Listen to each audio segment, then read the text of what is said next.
building local capacity and making training accessible, so that regional anaesthesia becomes less of a luxury and more of a standard. Thank you for joining us, for your generosity with your time, and for everything you do to turn knowledge into better care. Equity, access, relief. Happy World Day of Regional Anaesthesia and Pain Medicine.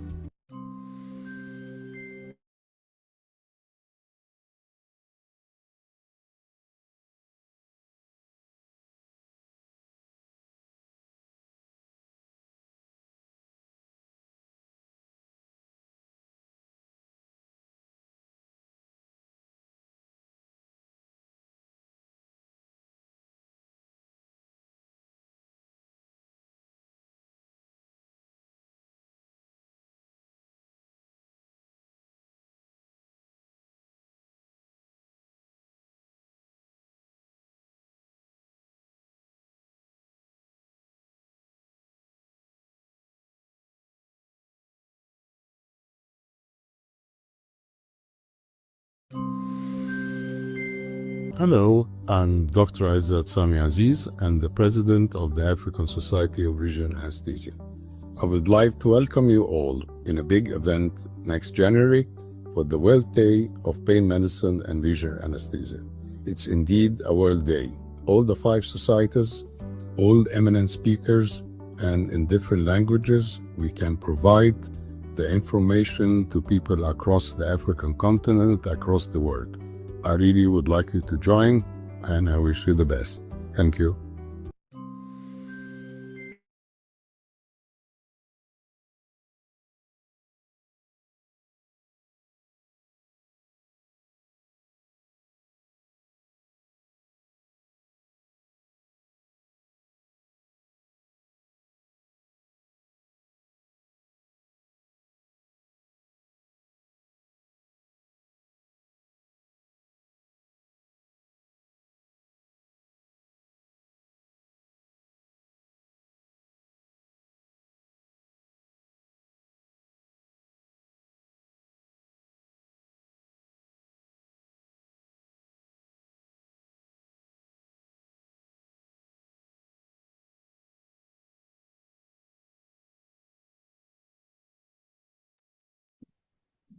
Dr. Gupta sir, can you take it?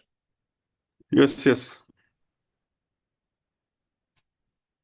Good evening, everyone. Now we welcome everybody for another edition of World Regional Anesthesia Day. Thank you for the ISRA, World ISRA Committee and Dr. Just a second, there is some confusion.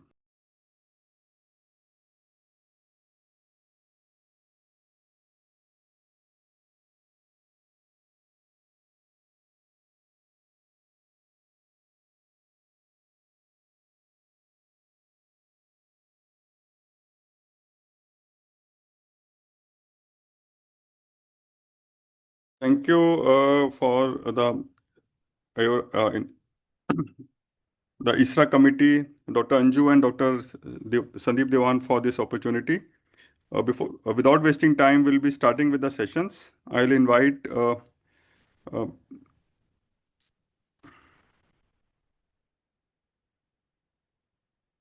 Medha for the session on segmental spinal. Please share her slides.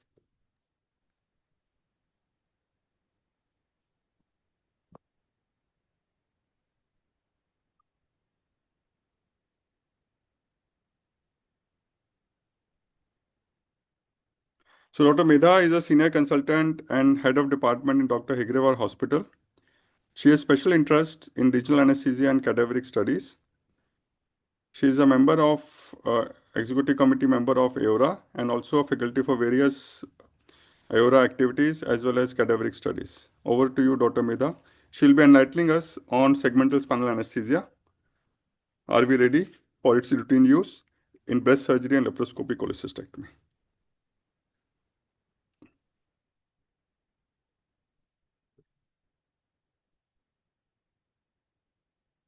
Over to you, Dr. Medha. Yes, sir. Just a second. Yes, I think my screen is visible. Thank you for that introduction, Dr. Nishkarsh. And I'm Dr. Medha Kulkarni, and I bring greetings from Dr. Hedgewar Hospital, Chhatrapati Sambhaji Nagar, where I head the Department of Anesthesia.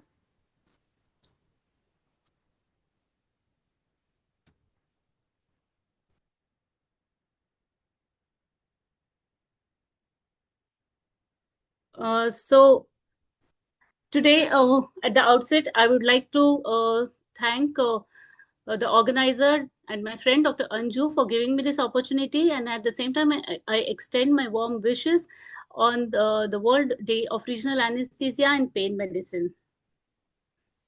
So today I'm going to speak about segmental spinal and whether we are ready for its routine use in breast surgery and laparoscopic cholecystectomies.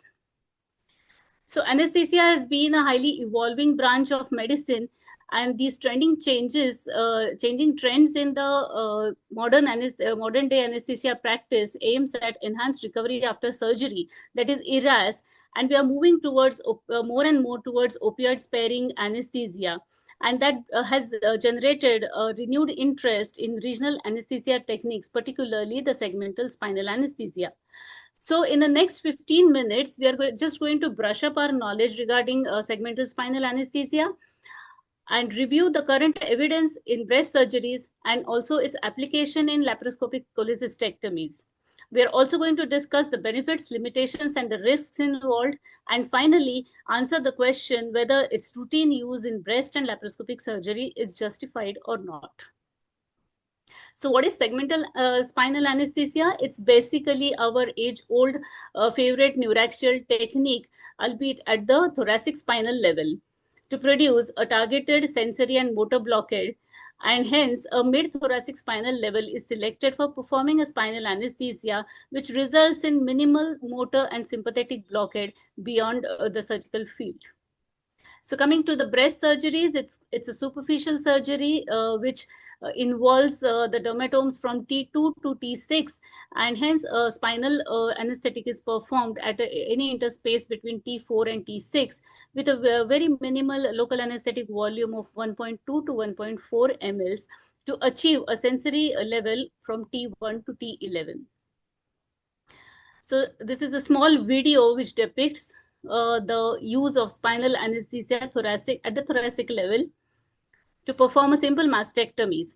So thoracic spinal is performed at the T5, T6 level, and after careful aspiration of CSF, a local anesthetic with or without additives may be injected into the intrathecal space. After testing for adequate blockade, the surgery is started and a mastectomy is performed in an awake patient with stable hemodynamics, and post-operatively you can see that the limb motor function is very well preserved. So this is another video which also depicts the use of segmental spinal anesthesia. This one is for a modified radical mastectomy with axillary lymph node dissection. Again, the same T5, T6 thoracic spinal level is selected for performing a spinal anesthesia. And you can see a very minimal local anesthetic volume, that is 1.4 ml, is used to inject in the intrathecal space. And the sensory level is checked before surgery, and it was seen to be from T1 to nearly T10 or T11. And the surgery is started in awake patient. Mastectomy is performed as also along with axillary lymph node dissection. The patient is very comfortable with stable hemodynamics. So what does the literature say? There are many observational and prospective studies which corroborate the current evidence in breast surgeries, and they report adequate surgical anesthesia. There's lower intra and postoperative opioid consumption. The incidence of postoperative nausea vomiting is considerably reduced in these patients with a high patient satisfaction, and at the same time offers stable hemodynamics. But there are certain limitations in breast surgeries. These surgeries associated with a lot of anxiety because of the site of surgery, as well as because of the procedure that the spinal anesthetic which we are performing in these patients. The risk of paresthesia and spinal cord injury, though it is very low, it still persists. There may be need for sedation in case of a lot of anxiety in awake patients. The risk of hypotension and bradycardia also persists. And this procedure requires a little bit of extra skill set, and hence experienced anesthesiologist needs to perform this procedure. The benefits offered by thoracic segmental spinal are many, and it includes fewer respiratory and cardiac complications.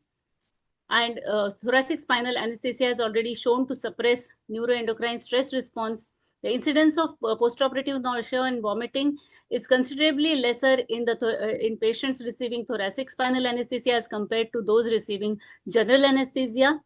The intra and postoperative pain control profile is much better with a segmental spinal.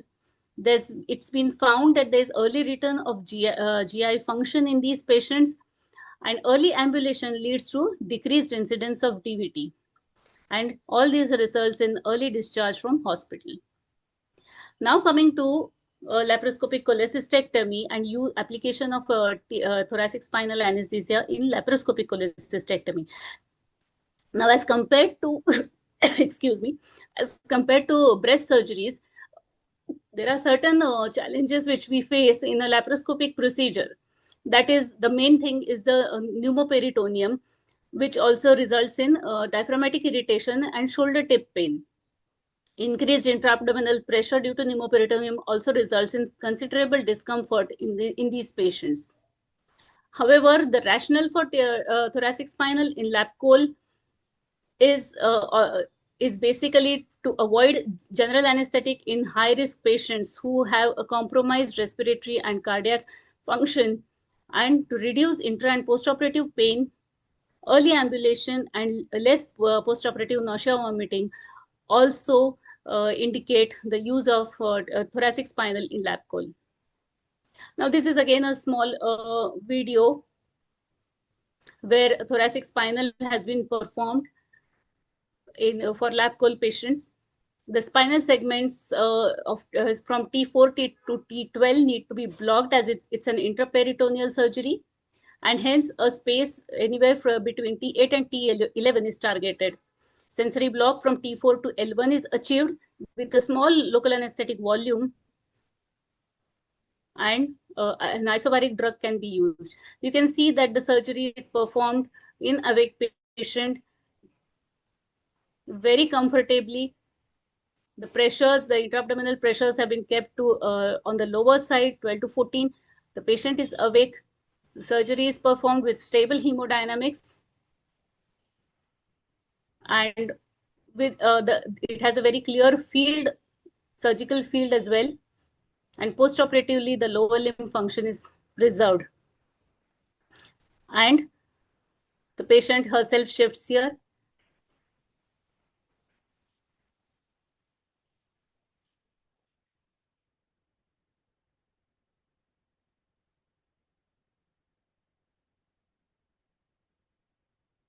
So that was the opinion given by our surgeon, where we performed a lot of lap cholecystectomies under spinal anesthesia. So again, there is a lot of literature available which has many prospective and observational studies, and these prove that the thoracic spinal anesthesia is a safe and effective modality with respect to hemodynamic stability, postoperative pain control, early ambulation, less incidence of postoperative nausea vomiting, and most importantly, very high patient as well as surgeon satisfaction. But there are certain limitations and safety concerns also associated with this procedure. When we are doing having a pneumoperitoneum, a low pressure needs to be used. Around 12 to 14 should be sufficient, and CO2 insufflation has to be slow and gradual. There may be shoulder tip pain, which is a limitation for this procedure, and the rate of conversion to GA in cases of laparoscopic cholecystectomy is much higher as compared to those in breast surgeries.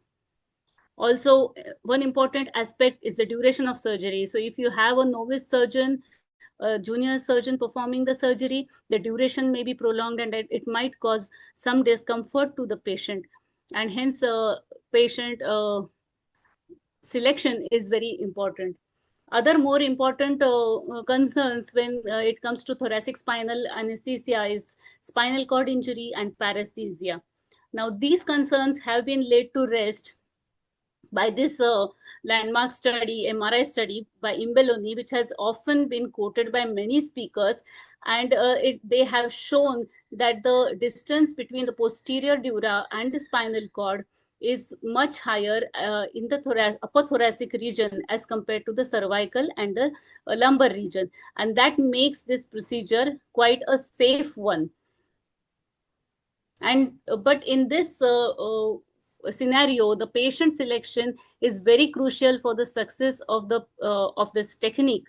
And so ideally, ASA grade 1 to 3 patients should be selected with a BMI of less than 35.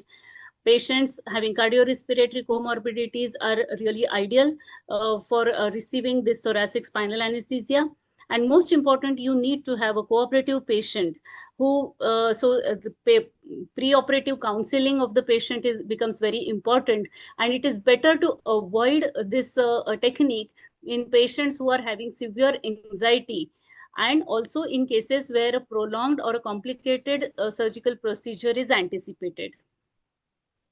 So when we compare segmental spinal with a general anesthetic, the segmental spinal definitely scores much higher above general anesthesia with respect to airway manipulation, postoperative nausea, vomiting, opioid requirement, and a recovery profile. So that brings us to the fundamental question whether we are ready for its routine use. And for that, I would like to quote this narrative review by Johannes Leroux, where they have reviewed a number of articles and studies, and they have concluded that in spite of absence of larger trials, there is evidence from the small cohort studies and multiple case reports that thoracic spinal anesthesia may be considered as a safe and feasible and effective alternative to anesthetic technique. And it may be used in patients where other anesthetic techniques pose a higher risk.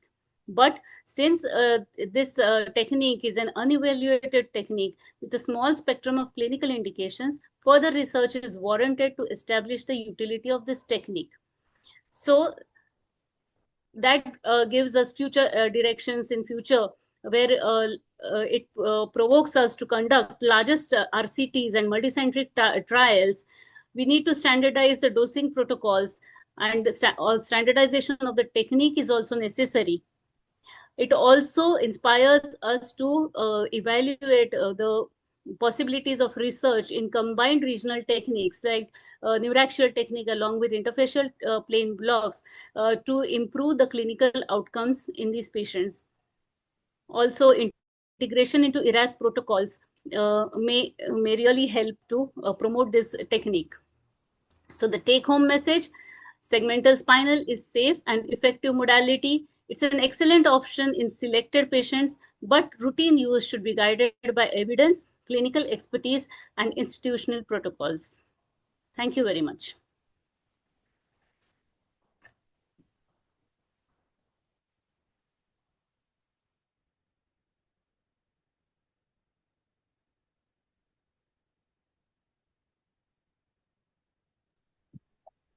Thank you, Dr. Medha, for that wonderful talk. I'm sure all the listeners would be enlightened on this new technique and would try to use it judiciously as per your recommendations and the literature. And now I would like to invite upon Dr. Nishkarsh to present his talk on cervical ESP. Cervical erector spine is also a novel approach of erector spinae plane block, but it is also a very promising one.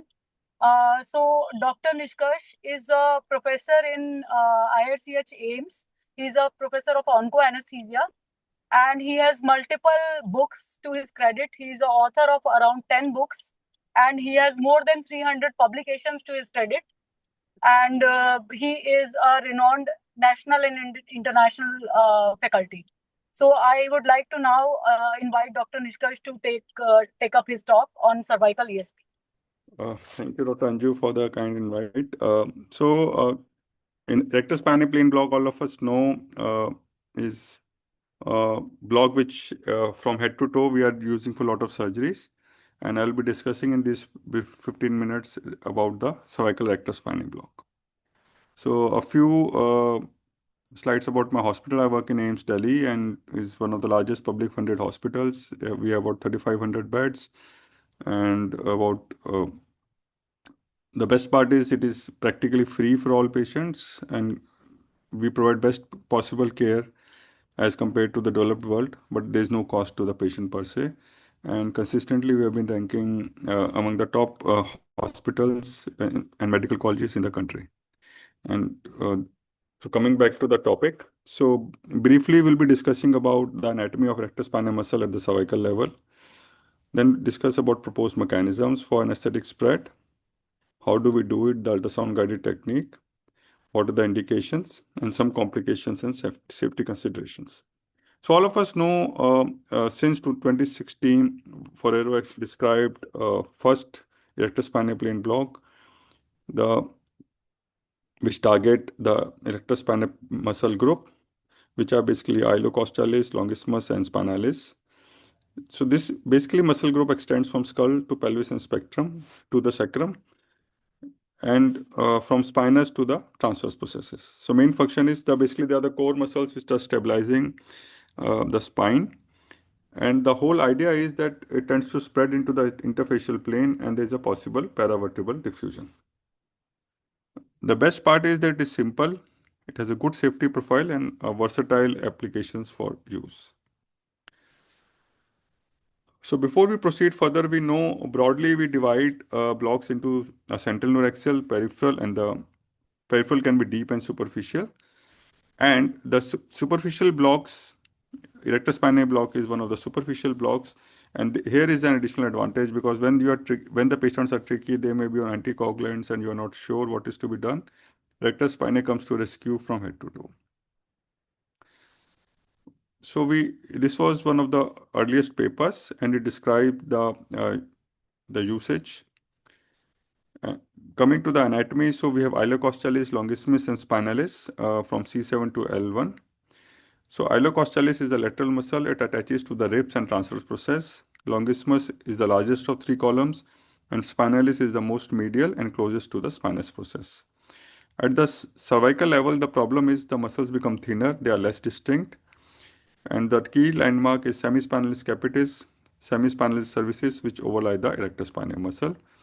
So muscles do change in size and profile during the craniocaudal course. So we know everybody knows how to give a rectus spinae block, and you can use a transverse or a curvilinear probe. I generally prefer to use a transverse probe, and you can see this is the transverse process, and you have to just give the drug between the muscle and the TP, so that the drug seeps into the plane and the nerve endings which are going through it are getting affected. Now in 2020, this recent paper basically described the diffusion plane that between for ESPB from being applied to a wider scale and high level of evidence. And it suggested we need to combine the anatomy, imaging, and histological methods to have a high quality evidence. Coming to cervical spine anatomy, so the target level is C6, C7, and to some extent T1. C6, all of us know, has a prominent anterior tubercle, the Chisenec tubercle, which is a landmark. C7 vertebral prominence is the most prominent spinous process. You can feel it. Then T1 is the first rib articulation that creates the costo-transverse junction. The transverse process remains the target for needle placement, and the paravertebral space is the potential pathway for LA spread. In addition, the prevertebral fascia that encloses the brachial plexus and phrenic nerves, and there is some evidence for brachial plexus involvement as well. So this is the basically schematic diagram, and we can see the C6 and the C7. We can see the C6 tubercle, the fascia, the brachial plexus. We have the posterior scalene tubercle, and this is a TP, and here is where we give the drug, and the drug seeps through the facial planes and blocks the various nerves across. So the relevant facial planes are thoracolumbar fascia, which extends from cervical region as a cervical fascia. Posterior layer covers the erector spinae muscle superficially. The middle layer separates the erector spinae from deeper structures. The prevertebral fascia forms a compartment containing the brachial plexus and the phrenic nerve. And basically, we are targeting the plane deep to erector spinae, like the thoracic ESP, and the drugs is spreading across the plane. Various studies have shown this holds true for most of the facial plane blocks, that you need minimum volume so that the spread is there adequately for the effect to occur. Now it targets the dorsal rami or the posterior branches, which supply the paraspinal muscles and the posterior skin. Ventral rami may be reached to some extent via anterior facial spread. So cervical plexus blocks C1 to C4, brachial plexus C5 to T1, and C3 to C5 phrenic nerve, they are potentially may be affected. Though phrenic nerve is mostly spared, but cervical plexus and brachial plexus may potentially have a spread, and the effect will depend upon the extent of spread. So we use a linear probe mostly, and these are the process. So we have our skin, trapezius, rhomboid, erector spinal muscle, and the transverse process. So this is a typical picture of a cervical ESP. So we see this is a transverse process.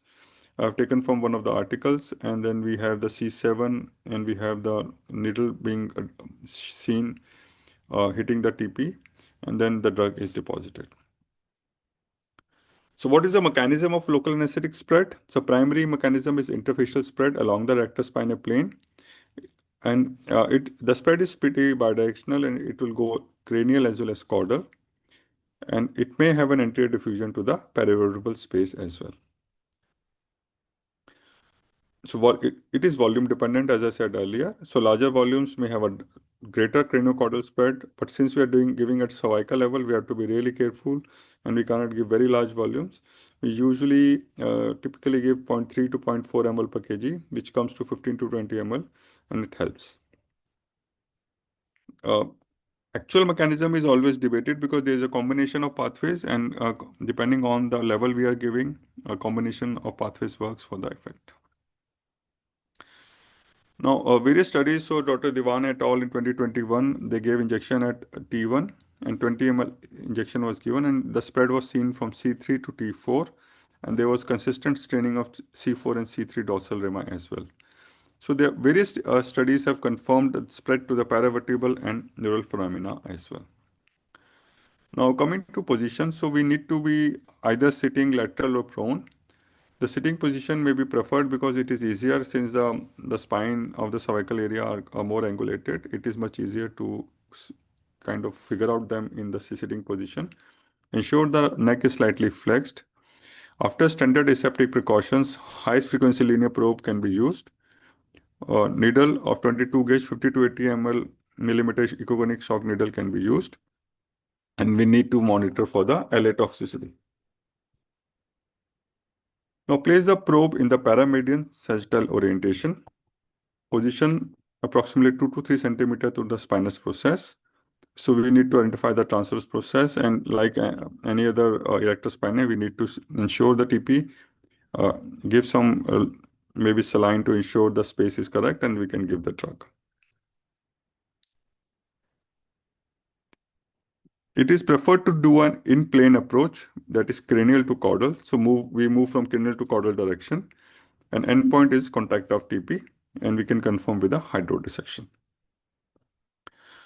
So we may use ropivacaine, bupivacaine, or levobupivacaine, depending on the availability and our preference. Higher volumes may lead to higher spread, but we need to see what is the local anesthetic limit for the patient to avoid toxicity. And we may use adjuvants like dexamethasone in case we want to prolong the effect. So the indications are many. So we may use in shoulder surgeries, cervical spine surgeries, patients with herpes zoster, patients in chronic pain.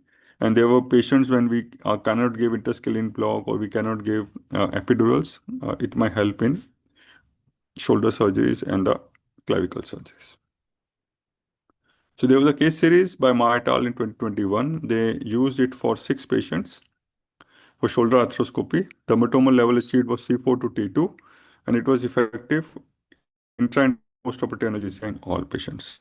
The advantages are their low risk of phrenic nerve palsy as compared to interscalene block, less motor weakness of upper extremity, and it may be suitable for patients with respiratory compromise as the muscle weakness generally doesn't occur. And there is emerging evidence which supports its use as an alternative to brachial plexus blocks. Now, this is one of our patients at IRCH we had, and this you can see DFSP chest wall, and it's a huge tumor. Pre-surgery discussion with the surgical team suggested that probably they will be doing vessel may be involved, and there may be vessel injury and reanastomosis, requirement of heparin drop. So those kind of issues were there, and they were not very comfortable putting in a high thoracic epidural. So this patient, we ended up giving a cervical erector spinae block, and it was a very effective for this patient. And the advantages were low risk of complications such as pneumothorax, vascular puncture as the block is performed in tissue plane, away from problematic structures. Sensory blockade was there, simple and safe, an effective alternative when epidural and paravertebral are contraindicated. Because if he had given epidural and this patient eventually had a vessel involvement, repair was done, heparin given, it becomes really tricky to remove the catheter or add the catheter being a deep block. So cervical erector spinae comes to rescue. Some disadvantage like sufficient analgesia may not be there because all nerves may not be involved, and that is an inherent disadvantage. But at least some regional anesthesia could be given to patients, and such patients can be really tricky. Another patient we done in our setup. So this is a huge tumor. So it involved the clavicle with Ewing sarcoma, and it required excision here. So in this we had given at T1, and patient the same problem, the vessel involvement could have been there. So we decided against putting in an epidural, and patient was really pain-free in the post-operative period and had a good recovery. So the advantages are it is simple, relatively easy technique, good safety profile. There is a minimal risk of pneumothorax, usually phrenic sparing. Less motor block is there than interscalene and can be used in anticoagulated patients. So this is a very important thing. Being a superficial block, you don't have to think much in patients who are on dual antiplatelet therapy or having other problems, or there's a vessel injury involvement or possibility of heparin intraoperative. So that problem is kind of sorted, and you can give a bilateral block if required. However, it may require a larger level. The analgesic coverage may be variable. So mechanism is not fully understood. Spread may be unpredictable, and still not a standard of care. And a lot of articles nowadays are coming, and eventually in time to come, we may have more articles to support or reduce. The potential complications are LA toxicity. We are high up in the cervical area, so we have to be really careful. Vessels are there. Block failure, unintended brachial plexus block might still occur. Phrenic involvement, though rare, might be there. We may have a Horner syndrome due to cervical spread. There may be infection at the injection site, and there may be vascular puncture. So safety considerations are that we need to calculate the maximum LA dose before the procedure. We should have lipid emulsion rescue available in case of blast. We should monitor for signs of systemic toxicity. Document a sensory and motor examination post-block. We should educate the patient regarding the possible numbness and weakness which might occur. And it is contraindications of local infection, patient refusal, and LA allergy, which is there for most of the regional blocks. That has to be thought for. And be careful in these patients. To summarize, the target level is C6, C7, or T1, basically used for shoulder and cervical spine. Usually phrenic sparing. Use a linear probe in-plane technique, which is much more helpful. 20 to 30 ml of local anesthetic. Maybe on an alternative use in case of instead of an interscalene block. And we need to monitor for a Horner syndrome. So it is a versatile interfacial plane block with expanding applications. Mechanism involves primarily interfacial spread to the dorsal rami. Cervical ESP is a promising alternative for shoulder and cervical surgery, and there is a growing evidence for hip and lumbar spine procedures. It is simple, safe, and usable in anticoagulated patients. Limitations are variable coverage, evolving the evidence base. However, we need more RCTs to define optimal technique and indications. So remember, it is a simple, safe, versatile technique, lot of uses, and evidence is going up. These are some of the references which I have used. Thank you very much for the kind listening. So any questions maybe we can take in the end. Thank you, Dr. Nishkarsh, for sharing your experience and the elaborate details on cervical erector spinae plane block, which is a very upcoming block. And the picture, however, is not uniformly rosy regarding the erector spinae plane block. Some studies mentioning it as equivalent to interscalene block, while other studies recently they have said that the block may not be equivalent in analgesic efficacy totally with respect to interscalene block. However, phrenic sparing and motor weakness, these two aspects are definitely very, very positive regarding the cervical erector spinae plane block. And these are the huge advantages in that aspect. And we can therefore judiciously choose according to our priorities, the surgeon and the patient priorities.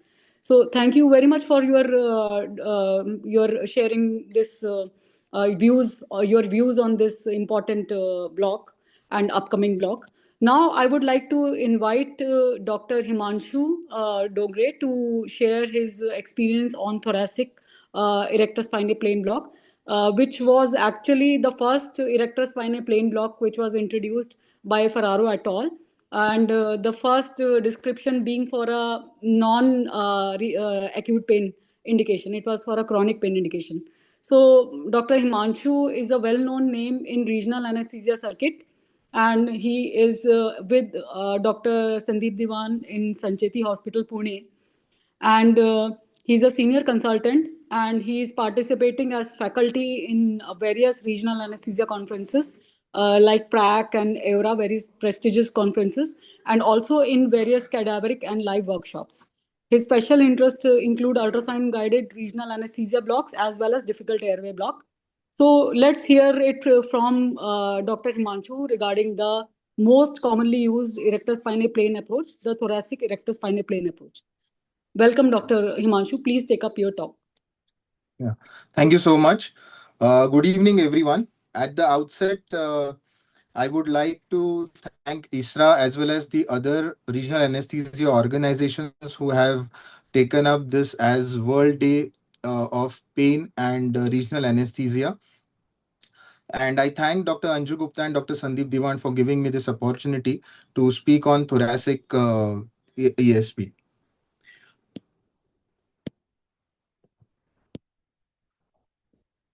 So basically, as the surgical techniques have evolved, we have many ailments which are being treated for thoracic and abdominal procedures, may it be thoracotomy, video-assisted thoracoscopic surgeries, laparotomies, lobectomies, esophagectomies.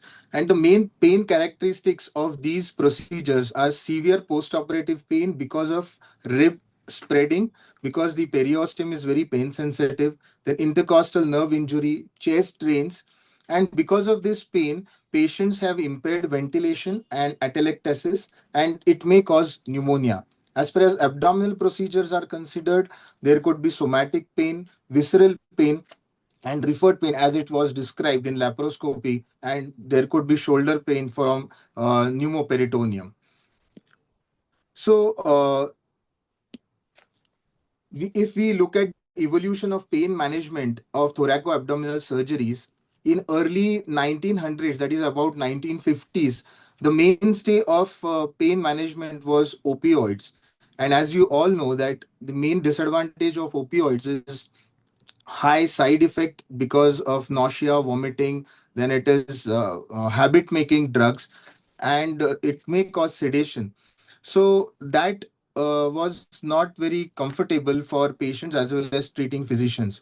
So in 1950s and 1970s, there was revolution in regional anesthesia, and we had thoracic epidurals and spinals, which improved pain control. The gut movement was very good, and the patient compliance was also equally good. In 1990s and about up to 2010, we had concept of multimodal analgesia, where we had paracetamol, we had NaCIDs, regional anesthesia, as well as opioids, and the concept of opioid sparing analgesia came into play. From 2010 onwards, when we had ultrasound guided blocks, it eventually evolved into interfacial plane blocks, and it led to faster recovery and fewer complications. We have ERAS protocols in place. And when we talk of interfacial plane block, first block which comes to our mind is the erector spinae plane block. This erector spinae plane block, which was described in 2016 by Forero et al. In this technical report, where they treated two patients with chronic pain who had neuropathic pain, and there was contraindication to give thoracic epidural or paravertebral block. So they thought of giving or depositing the drug next to the transverse process. And to their surprise, both patients responded very, very well to deposition of drug next to the transverse process. So the concept was, if you look at the T5 level, if you take the cross section from posterior to anterior, we have the trapezius muscle, we have rhomboids, my major and minor at the higher level, and then the erector spinae group of muscles. And in front of that, we have the transverse process, the costotransverse junction, and the parietal pleura. And through the costotransverse junction, the costotransverse foramen, we have the spinal nerve, which is emerging out and giving dorsal branch as well as the ventral rami. So they considered two injections. In the first patient, they gave injection between the rhomboid and the erector spinae muscle, and they found the patient had good pain relief. But in the second patient, they thought we should deposit the drug very close to the nerve. So that is why they went up to the transverse process and deposited the drug. In both the cases, they had equally good results. So that is why, to understand the mechanism behind it, they undertook cadaveric study, and they considered two cadavers where they injected at T5 level and gave contrast and did the CT scan. So they found that there was linear spread of the contrast throughout the thoracic spinal level. And when they dissected the specimen, so they found that the contrast was at the level of transverse process, as well as it was staining the external intercostal muscle. It did not stain the spinal root as such or the paravertebral, but their opinion was, in patients, in live patients, the uh, anatomy is very dynamic. So that is why maybe the drug had seeped into the paravertebral space, and it has reached the dorsal as well as the ventral root. So in 2019, Dr. Diwan et al., they considered again a cadaveric study where they used a formalin-based cadaver, and they injected on both sides bilaterally methylene blue dye. And to their surprise, the dye on both sides, it stained the roots as well as it went up to the endothoracic fascia. Maybe to understand the anatomy better, they considered another study where, in this study, they considered thiel embalmed cadavers and they injected latex. And on both sides, on one side you can see it is blue latex which is being injected. On the left hand side you have the green latex being injected. And their observations were very interesting. They found that there was no spread of latex in the epidural space, there was no spread in the intercostal, or there was no spread in the ventral surface of the rib. But they found some dye present in the paravertebral space in some of the cadavers. And there was dye spread in the dorsal surface of the rib. So we have different kinds of observations in cadaveric studies, but somehow the other in clinical studies we have very good results. So these cadaveric studies and the clinical studies, their results, they do not match.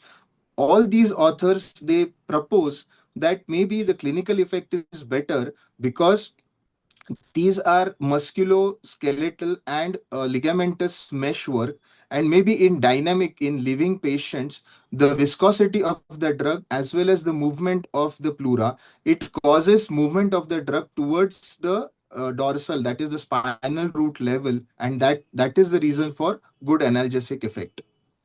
So now coming to how do we perform it, Dr. Nishkarsh has already detailed it, so I'll not go into the details. We place the probe, that is linear high frequency probe, in the parasagittal plane, about 2 to centimeters lateral to midline. We can use the that is the high echogenic needle, or we can use spinal needle, but usually we use echogenic needle, and we can see three layers in the upper thoracic, that is the trapezius, then rhomboid, and the erector spinae. At this level, we can see the erector spinae and the trapezius, and we can see the uh, transverse process, which is squarish in shape. If you go more lateral, it will be rounded shaped, that is the rib. So you have to give the drug at the transverse process level. So now here you can see very well, it is unzipping of the muscle. In the second slide, you can see the catheter being introduced, and you can see the drug spread, as well as you can see the catheter which is placed in the erector spinae group. Now, really, whether this erector spinae, thoracic erector spinae, helps in the clinical study. Now, there are various randomized control trials and the uh, comparative meta-analysis. Now, in this study, ultrasound-guided erector spinae plane block and thoracic paravertebral block for post-operative analgesia management in video-assisted thoracoscopic studies, they found that the paravertebral block and erector spinae plane block both are comparable, whereas the only finding they had that erector spinae plane block had less time, less performance time compared to paravertebral block. This is again a comparative study where erector spinae plane block and thoracic epidural block were considered for traumatic rib fractures, and there they found that it is both these blocks are comparable as far as traumatic rib fractures are concerned. Another comparative study where analgesic effect of ultrasound-guided electrospinal block versus serratus plane block in pediatric patients undergoing aortic carotidectomy. Here, interestingly, both blocks were comparable, and this is actually anterior surgery. So even if you give, we consider that the dorsal rama is mostly affected and not the ventral, even for anterior surgeries like thoracotomy, this sternotomy, considering the aortic cortectomy, the ESP block was also very effective. Maybe in this study, the age group was from 3 months to 2 years. So the facial planes are compliant. Maybe the drug spread was better, and that is why there was much better pain control. So another comparing study where ESP was compared with uh, paravertebral block in videoscopic assisted surgery. In this also surgery, they found it is ESP is comparable to TPV, but the authors were not very convinced that ESP is better than paravertebral block. So they had a reservation saying that both are comparable, but still we cannot say that one is superior over the other. Now, these are two meta-analyses where post-operative analgesic effect of paravertebral block versus the erector spinae plane block were considered for breast surgery. And in this, they considered that ESP is not very good for thoracic surgeries, but it is comparable for breast surgeries. In the second meta-analysis, erector spinae plane block versus paravertebral block in thoracic surgeries, again, these authors considered that the erector spinae plane block is not very comfortable or is not very comparable with thoracic paravertebral block. So as far as the literature is concerned, it is a mixed view whether it is really helpful or it is not as comparable to paravertebral block.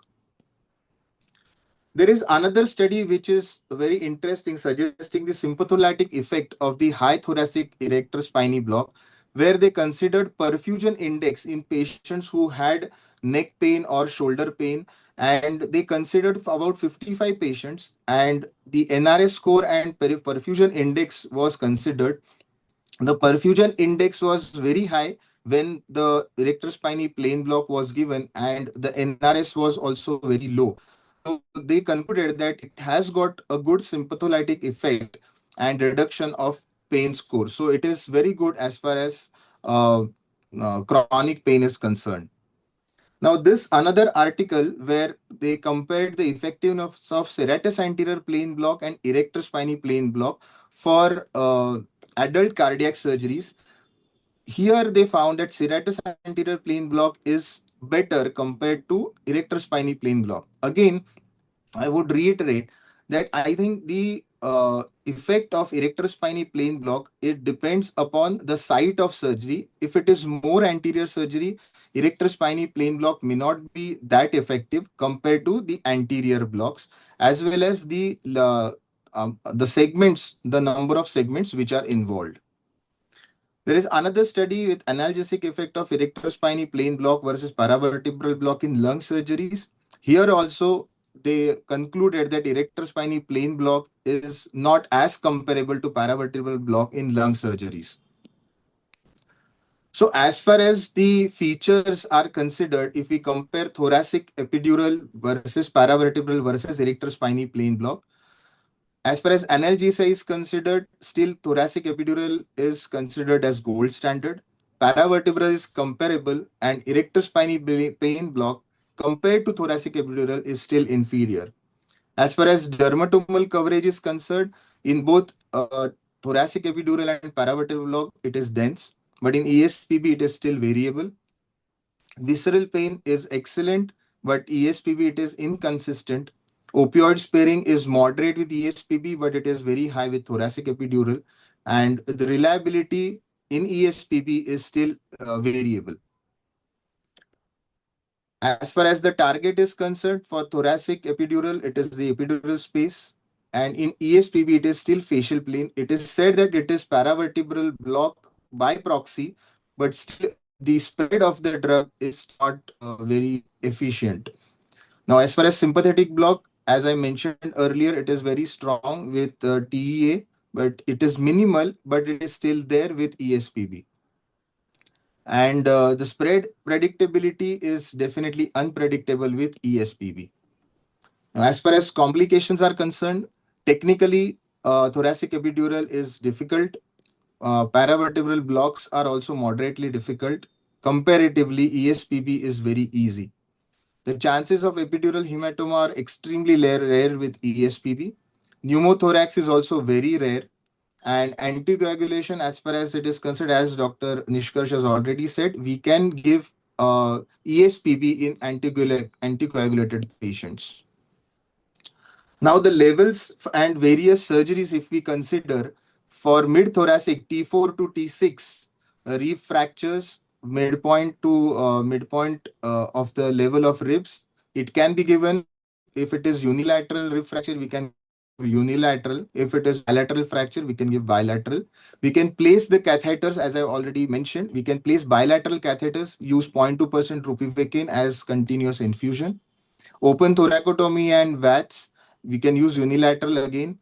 Cardiac surgery, though it is used, but it is not as effective. We have to give bilateral. Breast surgeries, chronic post-herpetic neuralgia, chronic post-thoracotomy, and metastatic rib cancer, we can use mid-thoracic T4 to T6. About 20 ml of drug can be given, either 0.2% ropivacaine or 0.375% ropivacaine. Low thoracic T7 to T12 for nephrectomies, Hysterectomies, for which we need bilateral. Laparotomies, again, we need bilateral thoracic ESPB. So the take-home message is thoracic ESPB is a facial plane block. It's not a neural block. It cannot be relied as a sole technique for thoracic analgesia. The exact mechanism of action is still not very clearly understood. The researchers are still trying. We have various cadaveric as well as dynamic studies. But the major strength of this block is technically simple. It is hemodynamically stable, and it is safe option in anticoagulated high-risk patient. So as far as the question is whether we have tamed it, we are trying to understand this block, and it has got varied uses, but still I think we need to understand this block in a much better way. Thank you so much.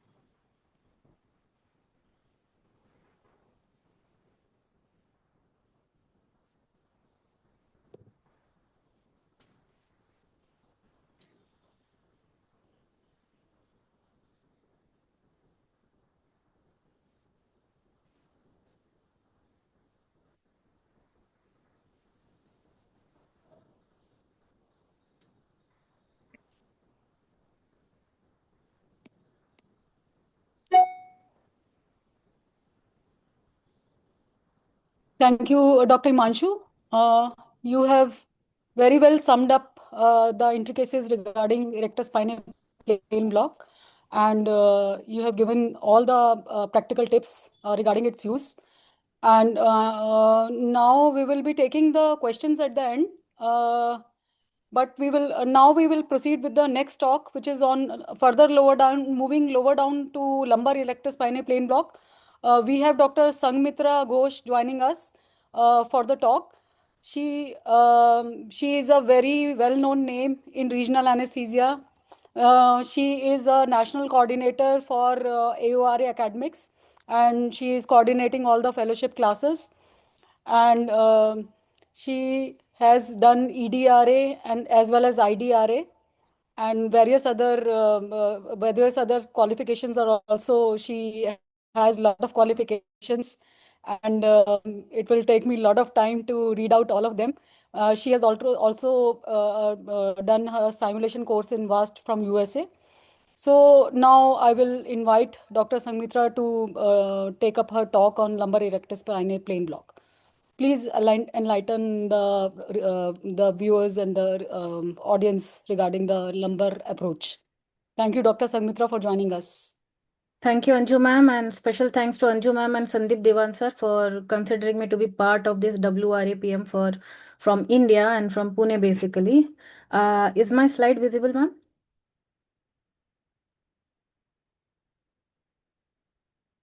Yes, Am I yes, audible? it is visible. Yes. So I welcome you on behalf of my hospital, Dr. Sayadi Hospital from Pune, and it's a special topic for me also because it also gave me a lot of thought process that lumbar ESP block, have we tamed it yet? So while going through it, I came to know that we all have described this in very much detail, that erector spinae block was first given to us by Ferrero in 2016, as Himanshu sir has mentioned, and Himanshu sir has covered the anatomy in detail, so I will not go into the anatomy. However, I will touch the points where it is related to the lumbar spine, and we will go ahead with it. So Ferrero in 2016 gave us this block, which was effective treatment for thoracic neuropathic pain in 2 patients. And it was initially described with the application in 2 interfacial planes, that is first between rhomboides major and erector spinae muscle, and second deep to erector spinae. Now, we all know when I talk about lumbar ESP, the first option is out, and so the lumbar ESP often targets the lumbar plexus and nerve roots for lower limb surgeries, which require high volume and lower onset, is noted with this block. It is typically performed, it's at the L3 level. So basically it is a interfacial plane block, and which is having a better advantage than some of the complex blocks which are described in this area. Let's see what these are. So when I compare the differences, first is the muscles, all the muscles which are seen, the TRES, which we use for mnemonic in ESP in thoracic region, goes out of the book for lumbar. Here, the muscles, the multifidus muscles become more prominent as it moves towards the medials of the spinous process and it adheres to the dorsal side of sacrum. So the main muscle of action becomes only erector spinae here, and TRES goes out of the window. And the nerves which are blocked in thoracic area are the dorsal ramate, which split into lateral and medial. Whereas when we look in the lumbar region, it actually works in the lumbar plexus area or the lumbar nerve roots, which helps us to get a better response with this block. It gives us the cluneal nerves, which are responsible for sensory innervation. Let me try to unmute. Just Just a lead second. to the Hello. dorsal ramus merges within themselves to form the cluneal nerves, which are responsible for Dr. the Sanghamitra, hello. Yes, ma'am. Can you hear me? Your Yeah, ma'am. slides are not moving. I have changed third slide, ma'am. But we cannot see it. We cannot see it moving. Okay, I will stop share and restart, ma'am. Yeah, please, please.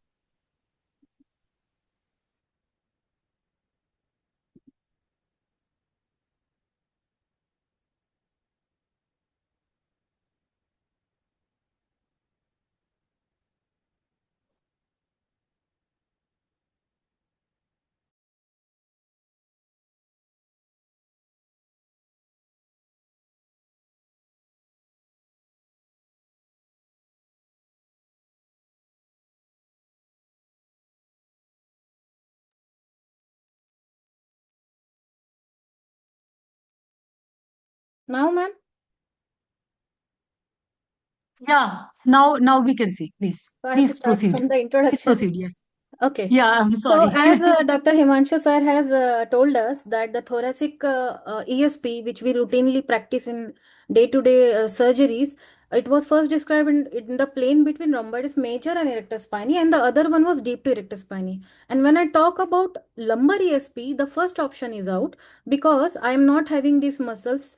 The TR are thrown out of the window, and I just have the erector spinae muscle, which actually thickens in this area and gives us a space to perform the lumbar ESP. However, it targets the lumbar plexus and lumbar nerve roots for lower limb surgery, and it is typically performed in the L3 level. So, the anesthesia techniques, when we talk about this, Sarkan Tulgar can be given credit for describing the lumbar ESP first time and giving us a very detailed description about the block, the anatomy, the technique, the options for it. As we can see, the muscles we have discussed, that multifidus becomes the more prominent muscle towards the medial end of the spinous process, and it adheres to dorsal side of sacrum, giving us the space to perform lumbar ESP.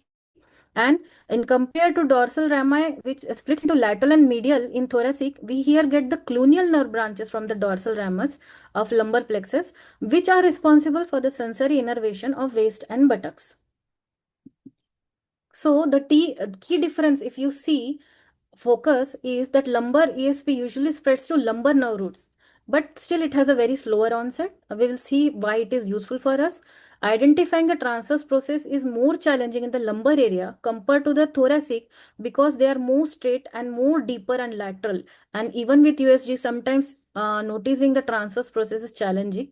High volumes are required here and lesser craniocaudal spread is noted. Whether this is useful or check next slides.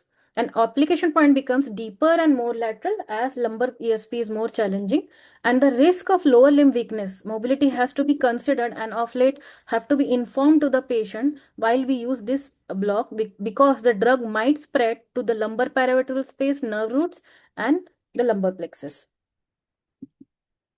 So the clinical implication is that we saw that the craniocaudal spreading of the LF and ESP is related to the spreading in the facial plane. Mind you, the size of lumbar vertebrae is larger than the size of thoracic. The facial plane spread has been studied by many anatomical studies and cadaveric studies, which have shown that there is an observed difference in the structure of fascia. Many anatomical barriers might be noted in effective in the transition to this region, which might lead to limited spread of the drug in the craniocaudal spread, and lower limb weakness was considered. Same article of Tulgar gives all these details in a one go. He also described the techniques to perform this block, the first technique he described was doing the parasagittal scan in the lumbar area, and we look for the trident sign, which we always look while scanning the spine, and he deposited the drug at the tip of the transverse process, and he also noted the spread of the drug and documented to us in this article. Second view, which he showed to us to perform lumbar ESP, was using transverse scan in the lumbar region with the subject in prone position, and which we mostly scan and see, and then he used images to create and check the spread of the drug below the ESP muscles. The third technique which he used was lateral scan in the lumbar region with the subject in lateral decupitous position. We have all tried this position while giving lateral approach to QL block. In the same technique he has used, and he has used to reach the needle to the tip of the transfer process and to deposit the drug. Another modification is an Axus modification, which uses this shamrock technique to locate the drug, to locate the transverse process and to deposit the drug, which is very commonly used in recent studies focusing on lumbar ESP. And he also described n number of studies in detail in the same article. And he told us that there are multiple indications for lumbar ESP, like lumbar spine surgery, decompression surgery, hip and proximal femur surgeries, and pyeloplasty, hernia, and various. Even in the last one, you can see that the pediatric abdominal surgery were also preferred in case in comparison to the QL block in this study. So he gave us a very detailed list or where we can use lumbar ESP compared to QL or lumbar plexus block. Now the dosage of LA in ESP was given by D. Kasai A in a very landmark study where he said that the median is 3.3 ml of local anesthetic to cover one vertebra in ESP. However, looking at the size and dynamics of lumbar versus thoracic, he said if 2.5 ml is needed for thoracic, it is 5 ml, that is the double of the volume, is needed for lumbar area to cover one vertebral space. This TKSI A study was significantly used by most of the people doing studies and formed the basis of calculating the drug dose to perform this block in their patients. Now, moving ahead to some case series where we found that first case where dual erector spinae block was performed in a case where patient had upper limb, that is humerus and femur shaft fracture. So because the patient had both fractures, the patient was posted for surgery under general anesthesia, but the postoperative analgesia plan was managed by the team by using lumbar and cervical ESP in a same sitting. So the case series includes 12 patients over age 22 to 68 with 8 females, and rest of the patients were females. They had isolated fractures of proximal humerus and shaft fractures, and they were posted for open and closed surgical fixation. If you could see the table number 1, it has given us a distribution which patient was having which kind of fracture, and mind you that both fractures were present, proximal shaft humerus and shaft femur fracture. So they decided to go ahead with GA. GA was given with multimodal analgesia, anesthesia and monitoring, and at the completion of the surgery, they performed both cervical and lumbar ESP blocks. They basically used a Tuhai needle with a multi-hole catheter, and the catheters were labeled as you can see in the image, and they were secured with tight dressing. For the cervical ESP, they have identified the first strip. 18 gauge Tuhai needle was placed in parasagittal plane at first costotransverse junction from caudal to cephalate, and the tip was positioned deep to erector spinae, and they deposited 10 ml of ropivacaine 0.2%. Then they introduced the catheter, and again 10 ml was given additionally. I will not go in details of the cervical as Nishkarsh sir has already given the details. For the lumbar ESP, they used the L3 transverse process, which is described in most of the cases, and same technique they have used. They have used 18 gauge Tuhai needle at the L3 transverse process level, and initially they deposited here 15 ml of 0.2% ropine. Then they channelized their catheter, and through the catheter they administered remaining 15 ml of ropivacaine. Subsequently, the dressing was secured and the patient was moved to the ward, and multimodal analgesia plan was given to this patient using paracetamol 1 gram 30 minutes before surgical closure and BD, and IV fentanyl was kept as a rescue analgesic if VAS was more than 4. and the local anesthesia infusion was going through the catheter placed both levels, cervical and lumbar, with a roping of 0.1% at 6 ml per hour. The pain square was continuously monitored at 0, 6, 12, 24 and 48 hours. If you see the figure here, you can see that for first 24 hours with this technique, the patient didn't even cross a VAS score of 4.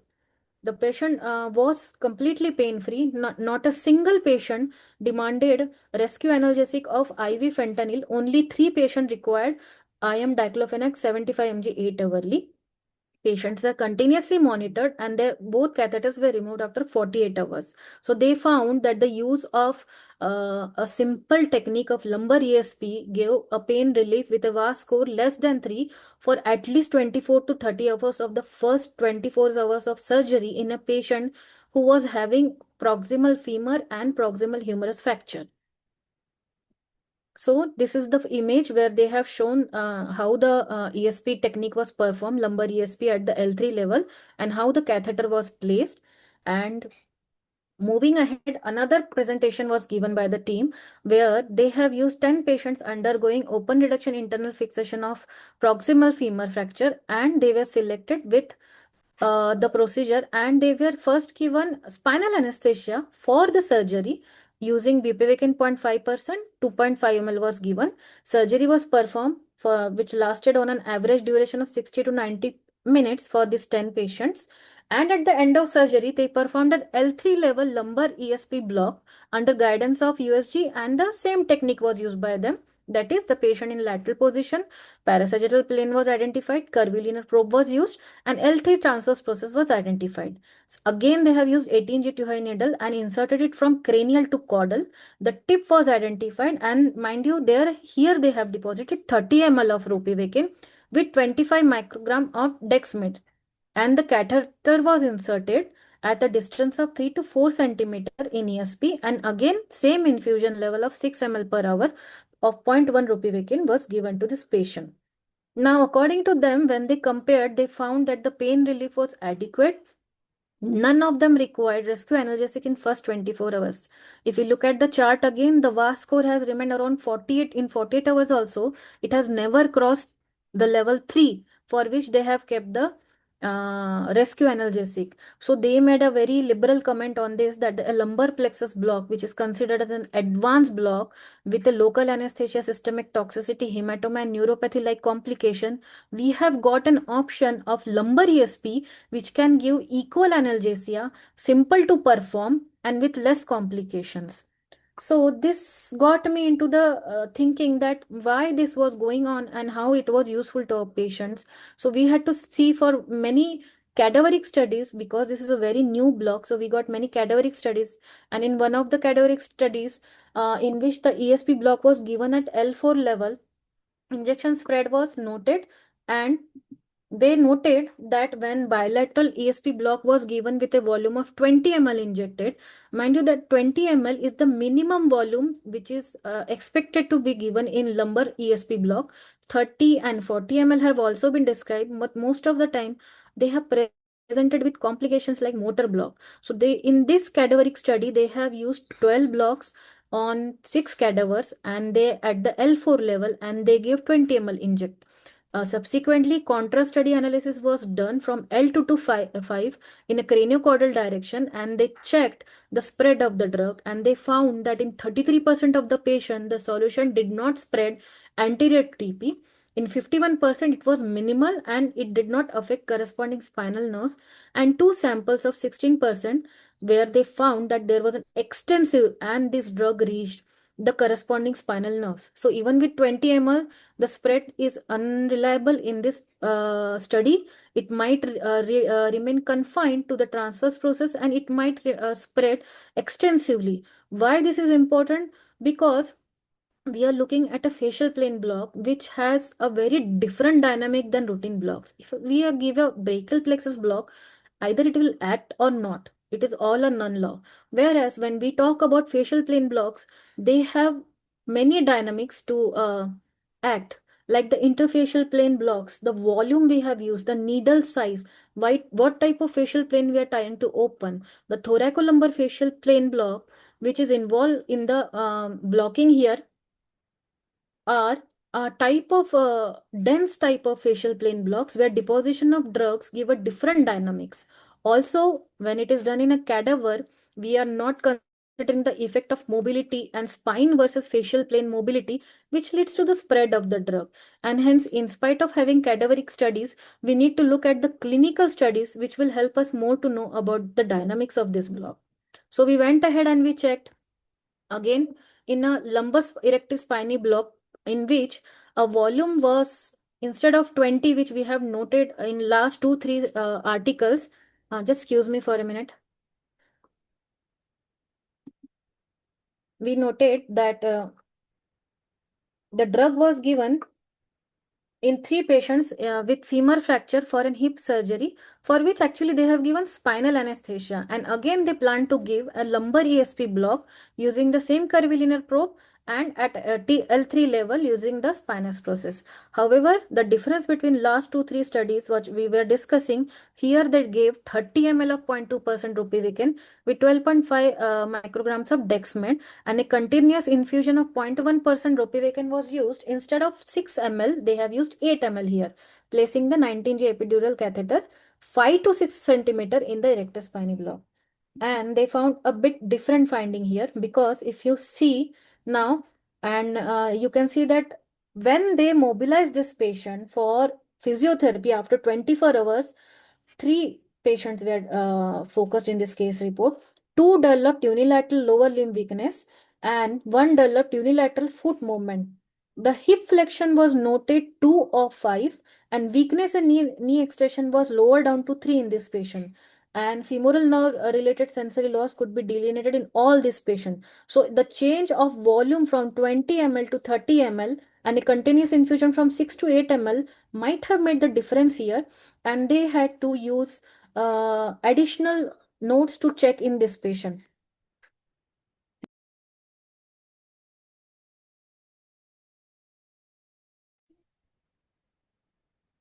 So when they did, so they realized there is a weakness in the power of the hip flexion and weakness. They decided to discontinue the infusion, and the motor power was regained in next 24 hours. What they continued is an amazing study where they injected a dye into the space using the same catheter which was used to give the block, and they noted the spread of the drug in CT. However, patient consent, management consent, ethical consent was taken for the patient before doing all this thing. And when they did the study, they found that there was a spread of the drug from the L3, L4 and L4, L5 level for this patient. And you can see in the CT scan image here, in the large scan, that there is a spread of the drug. So they noted that lower motor weakness could be included as a possibility when giving lumbar ESP, and we should always inform in advance to the patient and relative about this complication. Basically, a patient with lumbar ESP should not mobilize on its own, and motor assessment along with neurological assessment of such patient is important when we give lumbar ESP, and has to be explained to the patient and relatives.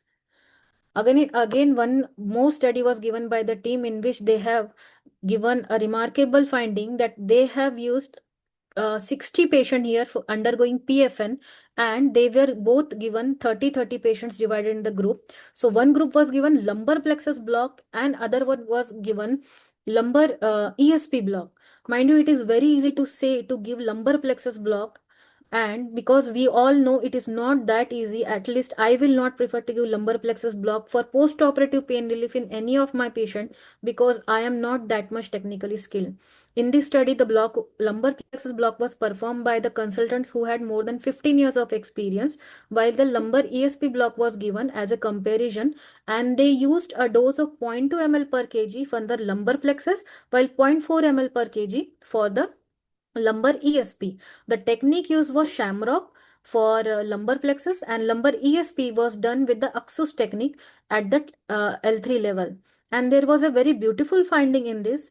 I will not go into details about the pain relief and all, but if you look at this chart, you can see that the lumbar plexus group which received the postoperative pain relief with lumbar plexus had 43 up to 43% of postoperative opioid requirement, whereas the lumbar ESP group, which I feel is safer and easier to perform, has 16% only requirement of opioid in the post-op pain.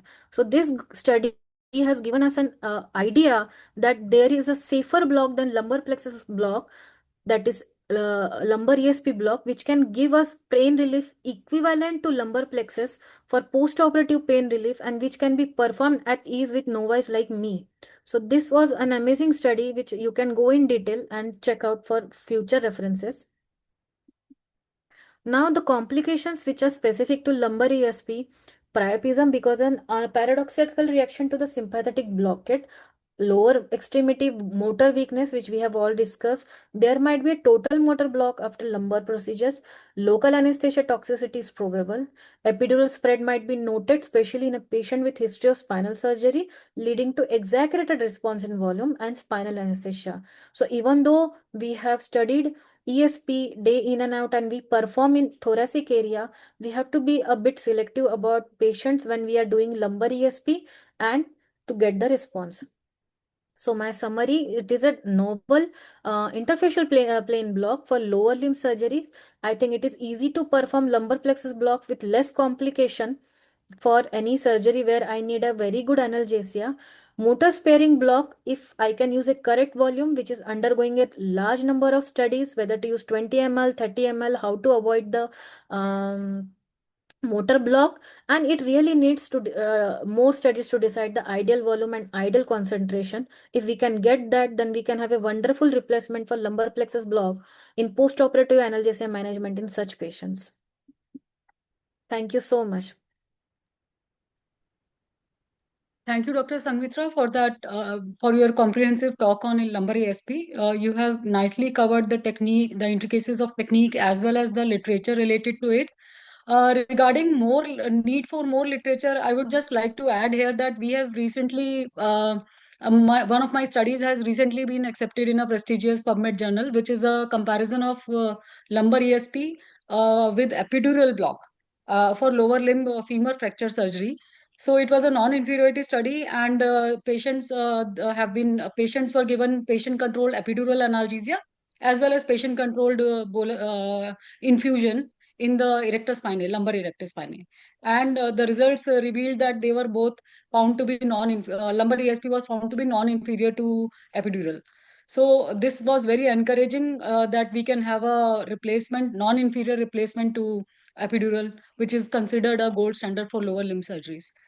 So let's move on to further lower down, the latest of them all. Now I invite Dr. Anju Gupta. She'll be speaking on Sacral ESP. All of us know Dr. Anju Gupta. She is an avid researcher and well-known regional anesthesia enthusiast. She is first ISRA representative from the country, and she was recognized by WFSA as a top innovator leader in anesthesia. She has many awards to her credit, so the list is endless, and many publications, more than 250. So without wasting time, I'll request Dr. Anju to start the session. Thank you for your kind introduction. Is my slide visible? Yes. Okay, thank you. So I would at the outset thank European Society of Regional Anesthesia for this wonderful initiative of bringing the global regional anesthesiologists together to celebrate this World Day of Regional Anesthesia and Pain Medicine, and to celebrate the spirit of regional anesthesia as well as safety, which is the prime concern. So let's move on to the next and the latest of them all, sacral erector spinae plane block. So I would be covering the anatomy of the erector spinae plane block at the level of sacral level, as well as I would be covering the proposed mechanisms of sacral ESP block. And I would demonstrate ultrasound guided technique, which I am following. There are few techniques, but the one I am following, I would be demonstrating that to you. And we would try to look at some clinical indications and recognize some potential complications and safety considerations. So we all are now aware that erector spinae plane block was introduced by Ferraro et al. In 2016 for thoracic neuropathic pain. So that was the first indication of erector spinae plane block, which was at thoracic level. Subsequently, various approaches at various levels were explored with the contention that the erector spinae muscle group, it covers from the nape of the neck till the sacrum. This is a column of muscle which is running from the cervical level and finishes till the sacral level. So various investigators tried to explore various approaches, thinking that if it is working at one level, if we deposit local anesthetic at other level, it should also work in similar fashion. And the results till now have been encouraging. So the mechanism is a interfacial spread plus a paravertebral diffusion, which has been covered by, which has also been reiterated by my previous speakers. And the main advantages of this technique are that it is a simple technique with a very good safety profile. It is considered as a superficial block as per the classification of the nerve blocks by the ISRA, and it has various versatile applications. So that is the main advantage. So this was beginning with thoracic level, then cervical, then lumbar, and now let's see. So if you are thinking that our this thing erector spinae, we know erector spinae when we reach the lumbar level. So now the people who are thinking that the search is and the explore our investigation is over, they are laughing at the this Sacral ESP is laughing at the corner. So this is the new kid at the block, new kid on the block, and it is a very promising one. Let me tell you that. So let's see. Sacral ESP, the initial description of the technique was by Talgar et al. And they had successfully used it in anal or posterior perineal surgeries. And the technique till now is evolving, and the indication and are also evolving every day. So the anatomical target of these in this sacral ESP is the facial plane deep to the multifidus at the sacral level. At this level, the erector spinae muscle thins out, and there is a well-developed multifidus muscle which is there overlying the sacrum, and the plane remains a similar osteofacial plane which is there in the other approaches as well. So we deposit it between the sacrum and the multifidus at this level. So just a second.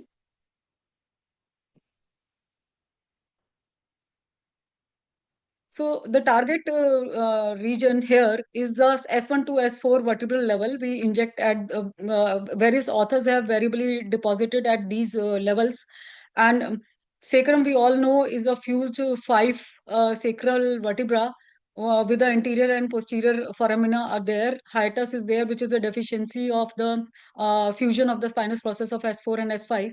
And there is a median sacral crest are basically nothing but the fused spinous processes, and the lateral crest are the basically transverse process equivalent, considered the transverse process equivalent.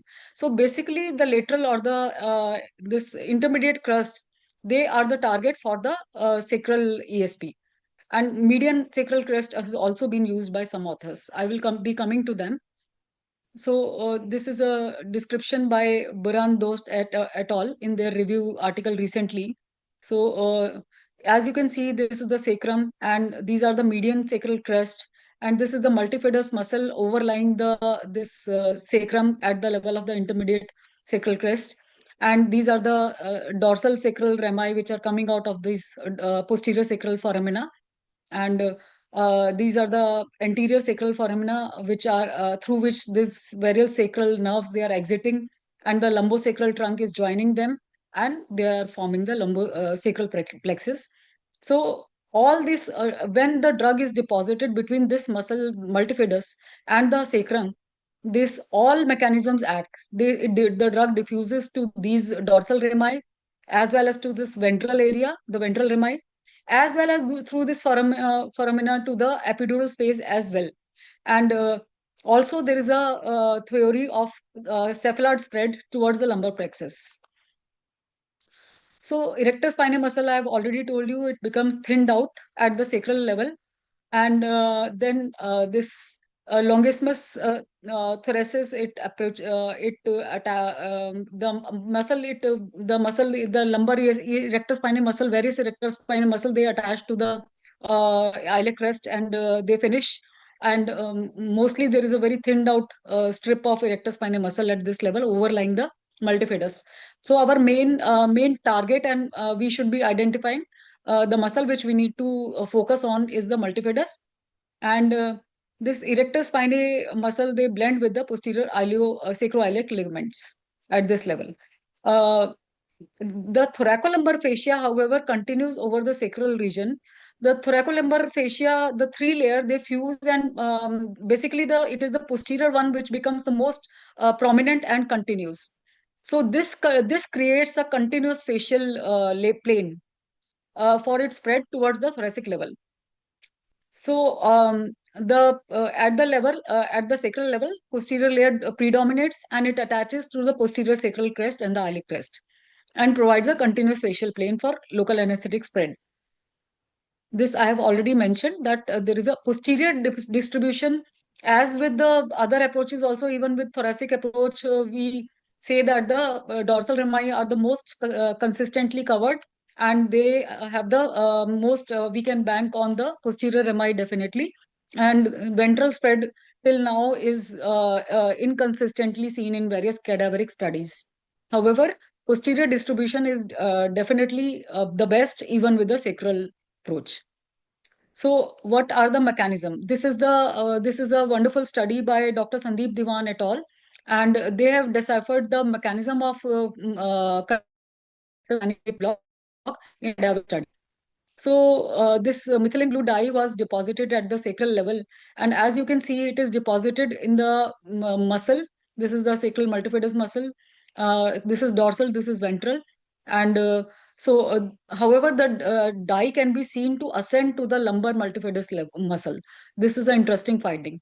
And the sacral nerve are seen to be stained, as well as the sacral nerve roots, they are seen to be stained. So this shows that there is a cephalad spread, as well as there is a spread to the ventral spread at the sacral level.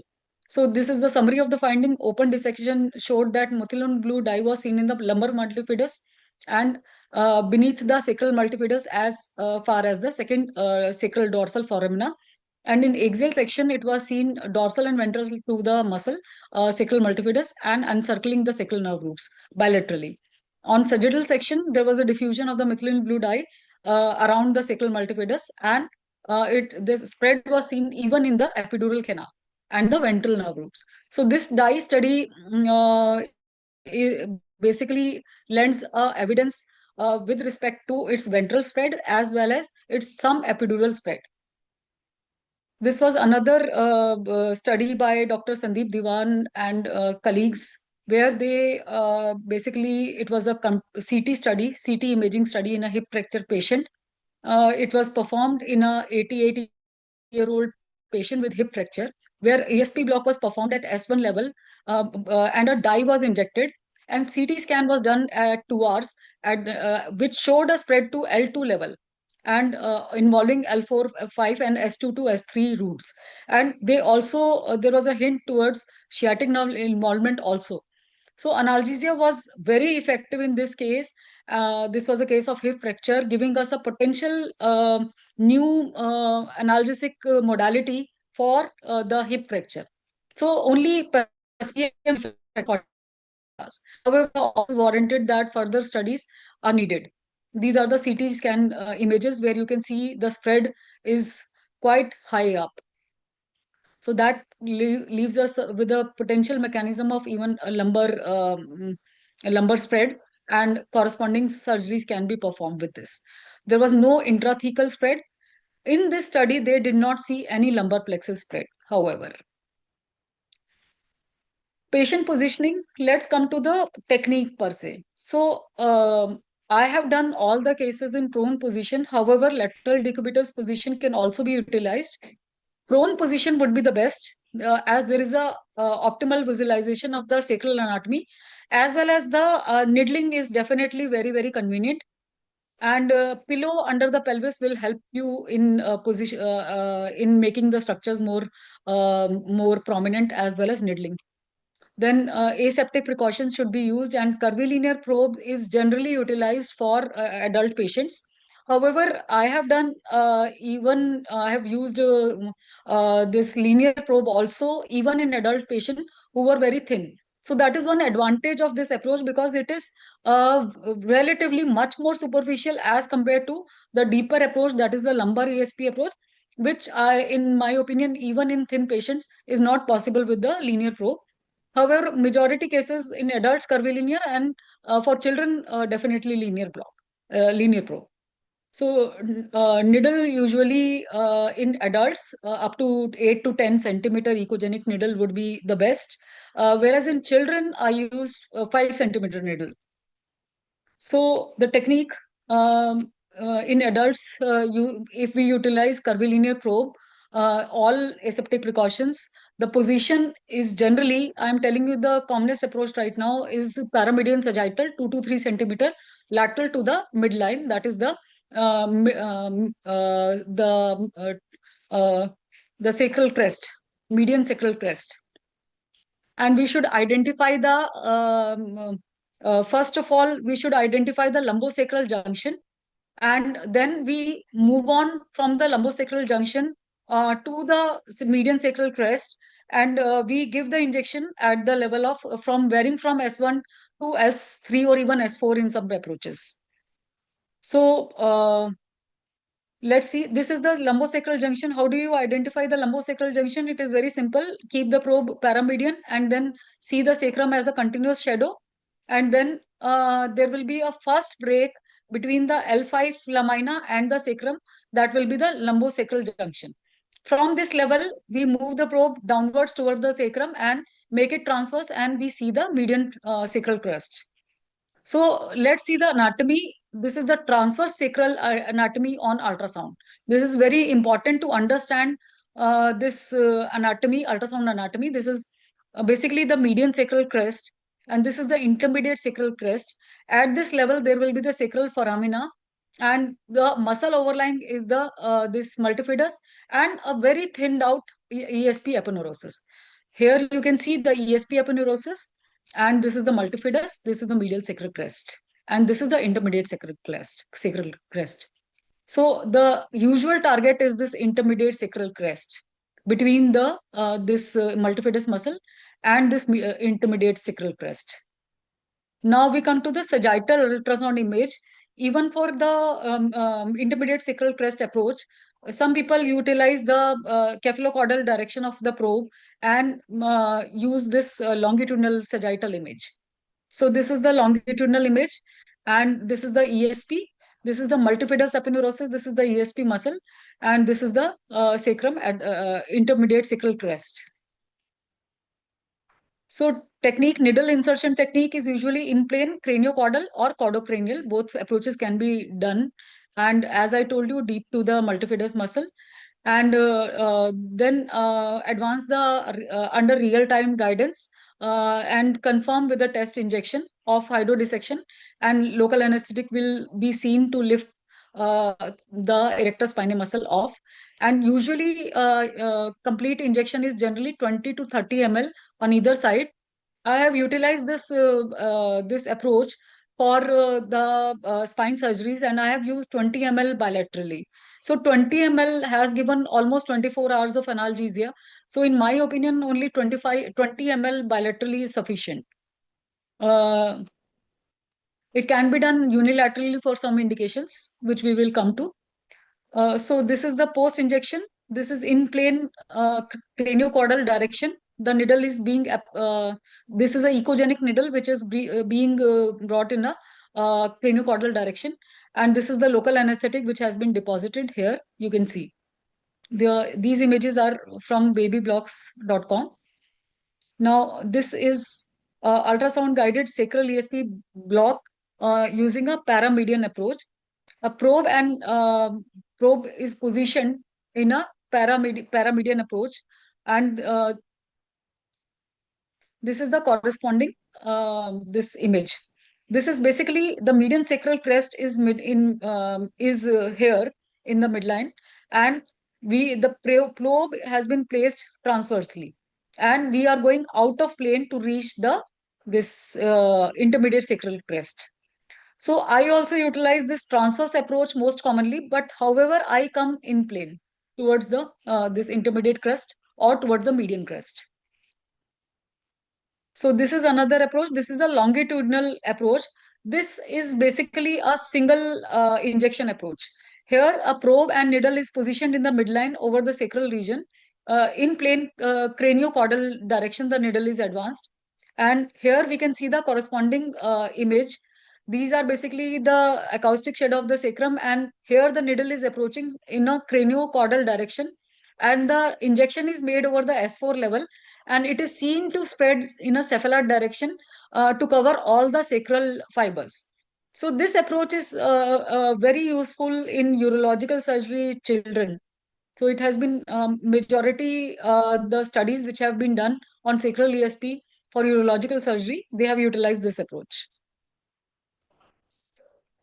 So this is the longitudinal approach was introduced by Aksu, Dr. Kan Aksu, and he basically mentioned that it could be a new era in pediatric postoperative analgesia, and I couldn't agree more, because a single injection would definitely save us on time, as well as it could be more effective for perineal surgeries. However, that thing is yet to be investigated, but it is definitely a very useful approach for urological and perineal surgeries. Now this is coming to the last approach, that is the third approach, which I have used especially in the beginning phase. When I started to use this block, I was using this approach. Here, basically place the probe in the midline transversely over the second sacral crest transversely. This is a single probe approach. That was a single injection approach. This is a single probe approach. And the needle is approached in a lateral to medial direction from both sides of the probe, and the injection is done on both sides of the median crest. So this can be done even in adult with a curvilinear approach. The probe is positioned in the midline. You can see the median crest in the center, and you can do the needling on both sides. And in children, this can be done with a linear probe. And even with linear probe, we can see the median crest, and we can do the injection on both sides. This is the post-injection image, where the local anesthetic can be seen spreading from medial to lateral, and we can even trace the spread in a cephalocaudal direction. And I have seen the spread even at the lumbar, above the lumbar transverse processes, when I have done the sacral injections. So you can see the muscle being lifted here. So this is my experience in, this is basically probably the first description of sacral ESP for T-leaf surgeries in lumbar region. And this basically this gave us some hypothesis that the lumbar spread is also there. This is a video showing the injection. With a linear probe in a bigger child or an adult, you will be able to see only one side at a time. Okay, so otherwise in a younger child and infants, it can be easily done on both sides with a single probe position, as I mentioned. So you can see the needling being done in a lateral to medial direction, and this is the medial sacral crest, and this here is the local anesthetic which has lifted up the this multifidus muscle here. So the recommended volume for adults, which has been mentioned, is 20 to 30 ml. I have used 20 ml in majority cases. Ropivacaine 0.25 to 0.5%. In my opinion, 0.5% is not needed for analgesic blocks. I have utilized in my study, which I have conducted in spine surgeries, 0.25%, 20 ml bilaterally. And I have used dexamethasone as an adjuvant. And we have got almost 24-hour coverage with multimodal analgesia, with very minimal opioid requirement. So higher volume will obviously lead to more cephalad spread, and we should definitely consider a reduction in volume for bilateral blocks. Maybe for unilateral block, you can go liberal on the volume. But we should always be careful and be watchful about the local anesthetic toxicity, which is at any moment always possible with any interfacial plane blocks. Now, the indication till now which have been described include discectomy, laminectomy, lumbar fusion surgeries, then hip surgery. Recently, hip surgery, it was, as I mentioned, one report also, they described 48 hours analgesia. Then sacral or pelvic surgery has been described. Even acetabular and pelvic surgery was done with very good analgesia. Gluteal surgery for pressure ulcer debridement, chronic low back pain. Chronic pain literature also has explored this block and found positive results. Cervical joint also, it has been utilized dysfunction, and combined with other blocks for providing a comprehensive analgesia. This aspect can also be explored. This is one study which has described the discectomy. This is basically in last year, and following my report on this lumbar TLIF, this study came out, where they utilized Sacral ESP versus standard analgesia, and they also found a significant reduction in opioid consumption and very longer requirement for longer fast requirement. So this adds to the growing literature for spine surgeries. This was my case series on TLIF, which was published in Saudi Journal of Anesthesia. In my case series, I found an excellent analgesia for 24 hours with minimal requirement in even dynamic pain as well as static static pain. Both were very, the pain scores were very less. Even the patients could do ambulation with support next day. And so this gave us the hypothesis to test for spine TLIF surgeries. And later on, we we pursued this for a RCT, which was published as an abstract in RAPM and is under publication for a full text. So this is another of my experience regarding unilateral sacral ESP for lower limb trauma. And probably this was the first report of its unilateral use. This was done in way back in 2022, when it was a very recent block, in two cases of two children for lower limb trauma. And unilateral block gave us a very good analgesia, and there was no opioid requirement at all. Now, keep this block in mind, and always keep this, think about it when you have sacral or perineal surgery and you have some contraindication for caudal block, like this case of KBG syndrome, which was published also in DY Patil journal. So here we gave this coccyx and the sacrum was malformed, and due to the syndrome, and we gave the sacral ESP, and the patient had 24 hours of analgesia, excellent analgesia. The patient was also otherwise high risk, and patient was posted for fistula tract excision. And this is another case where we utilized it successfully in a case of partial sacral agenesis, and the use of sacral ESP provided us with very good analgesia. So versus caudal analgesia, what do you think now? Caudal is this block, sacral ESP, as I demonstrated to you, it is easier to perform. There is no risk of hemodynamic instability or motor block. It can be used with anticoagulation. There is no risk of epidural hematoma, which is a very grave complication. Caudal may have a shorter duration, and that has been proven in our study as well as other studies. And now, compared to other blocks like lumbar plexus block for TLIF, this is a simpler technique, less invasive, superficial, more posterior coverage in sacral region. If it is a lumbosacral junction, it will provide more consistent coverage of posterior for the lower dermatomes in the sacral region, and it may also give you cephalad spread. And you can go for other alternative complementary approaches in combination with this, like in a case of you can utilize it along with other cranial approaches for a wider coverage.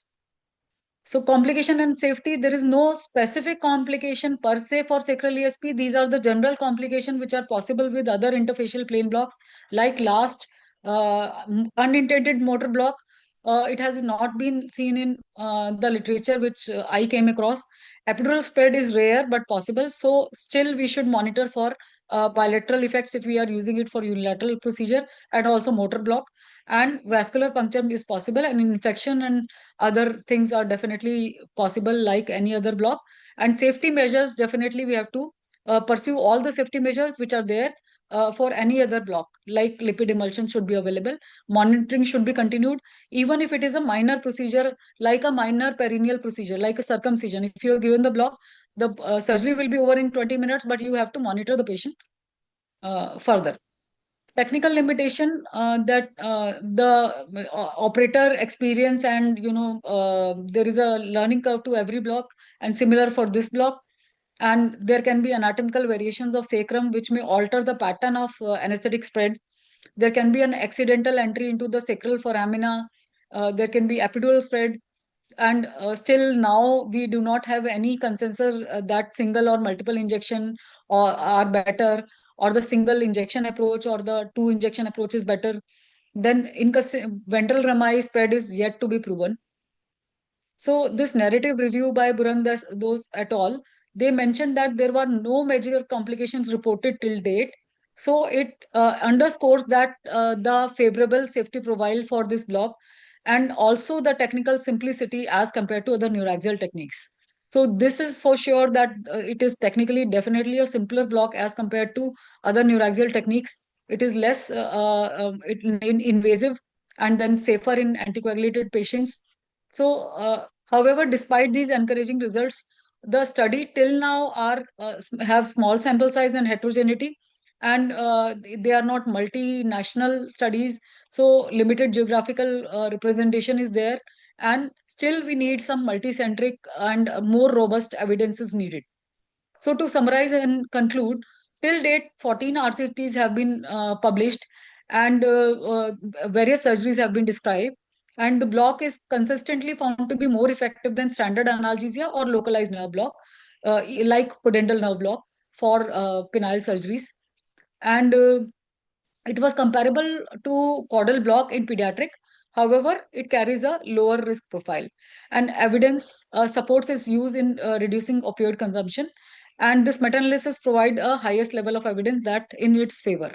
So key takeaways for this block are that this sacral ESP represents a safe and effective advancement in regional anesthesia, and it is very simple to perform. It is interfacial plane block. Perineal hip and lumbar spine procedure, we have growing evidence. And pediatric urology, in comparison to caudal and penile, we have encouraging results and can be used in anticoagulated patients.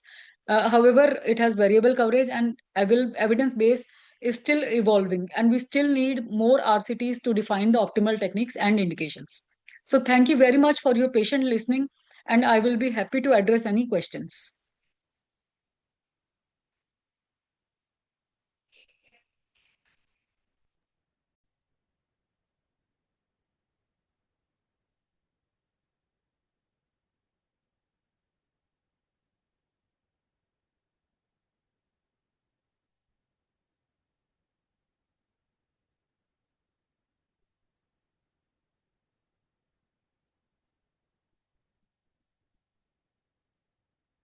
So we have a few questions in the chat box separately.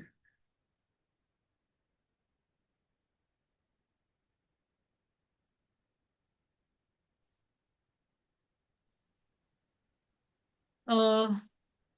So for lab coli, this segmental spinal. So there's a question from Dr. Tarun that he wants the source of data which is presented. And Dr. Sanghamitra, please. No, I think that question is No, directed. this was Dr. Medha. Dr. Yes. Medha. Dr. Medha, sorry. Yes. So in my presentation, I have put up a slide wherein I have quoted a few articles, and that is my source. Actually, not all the articles have been put up, but then a few of them, just to document, I have put up the articles. So I think, I don't know if sir has Okay. missed Okay. my No, talk. Yeah. maybe. So how do we prevent spinal injury in thoracic ESP and cervical ESP? And can we add opioids? Spinal injury in thoracic. Dr. Himanshu, would you like to address the thoracic part? Well, yes, in thoracic ESP, the spinal cord injury is very less. The chances, because we are 3 centimeters lateral to the midline and we are targeting the transverse process and we are trying to dissect the erector spinae muscle from the transverse process. So the chances of spinal cord injury are negligible as far as thoracic ESP is concerned. As also the chances of pneumothorax is also very less in thoracic ESP block. So I think, Absolutely. yeah. Yeah, absolutely. I fully agree. I don't think any case of spinal cord injury has been reported till date. Though there was a report on pneumothorax that I am aware of. I am not aware of any case of spinal cord injury. Yeah, true. And same is with the cervical ESP, Dr. Nishkarsh. So absolutely. So the ESP is lateral to the midline, so the chances are very, very less, and it is under vision, so you are not doing blindly under ultrasound guidance. So we have to be basically careful and have to track the needle. That's why I mentioned we use an in-plane technique and not an out-of-plane, so Definitely. that the needle can be visualized. So another question regarding the phrenic nerve sparing in cervical ESP. Actually, I showed in the diagram, so we have a lot of interfacial space uh, plane is there, and there's anatomical barrier. So there's a fascia which will not allow the spread of drug to the phrenic nerve area. So that is the reason that usually the phrenic nerve generally does not occur because of the anatomic compartmentalization which is there at the cervical ESP level. So basically, the prevertebral fascia is there, which attaches to the this transfer process, and this will not allow to the local anesthetic to track in front of the prevertebral fascia where the phrenic nerve would be lying. So sub questions on segmental spinal, Dr. Anju, you may take regarding. Dr. There, Medha, please be there. Yes, I'm here. so there will be awake during breast surgery or lap chole surgery under total spinal. What percentage of cases are done under total spinal, and recommendations in cardiac patients? What percentage of lap cholcystectomy? Okay, so hardly any, like in my experience, I've had to convert just 2 patients into I had to convert to GA. One of them was because the plan of surgery had changed from laparoscopic to open, since it was a complicated surgery with a lot of adhesions. And another one was the patient suddenly became a bit uncooperative because of the shoulder tip pain that he was experiencing. So I had to convert it to GA. So apart from that, I usually the patients tolerate the procedure quite well. And in cardiac patients, I think you need to carefully select the patients with cardiac comorbidities, and maybe you can go for a low volume local anesthetic, and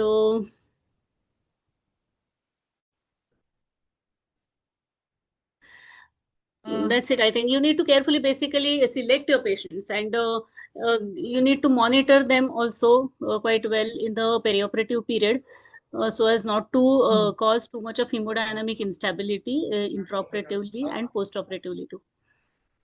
So, Dr. Medha, in your experience, have you seen any patient crashing or any patient, a cardiovascular collapse in any of the cases which you have performed? Not Under really. segment? Actually, Not they really.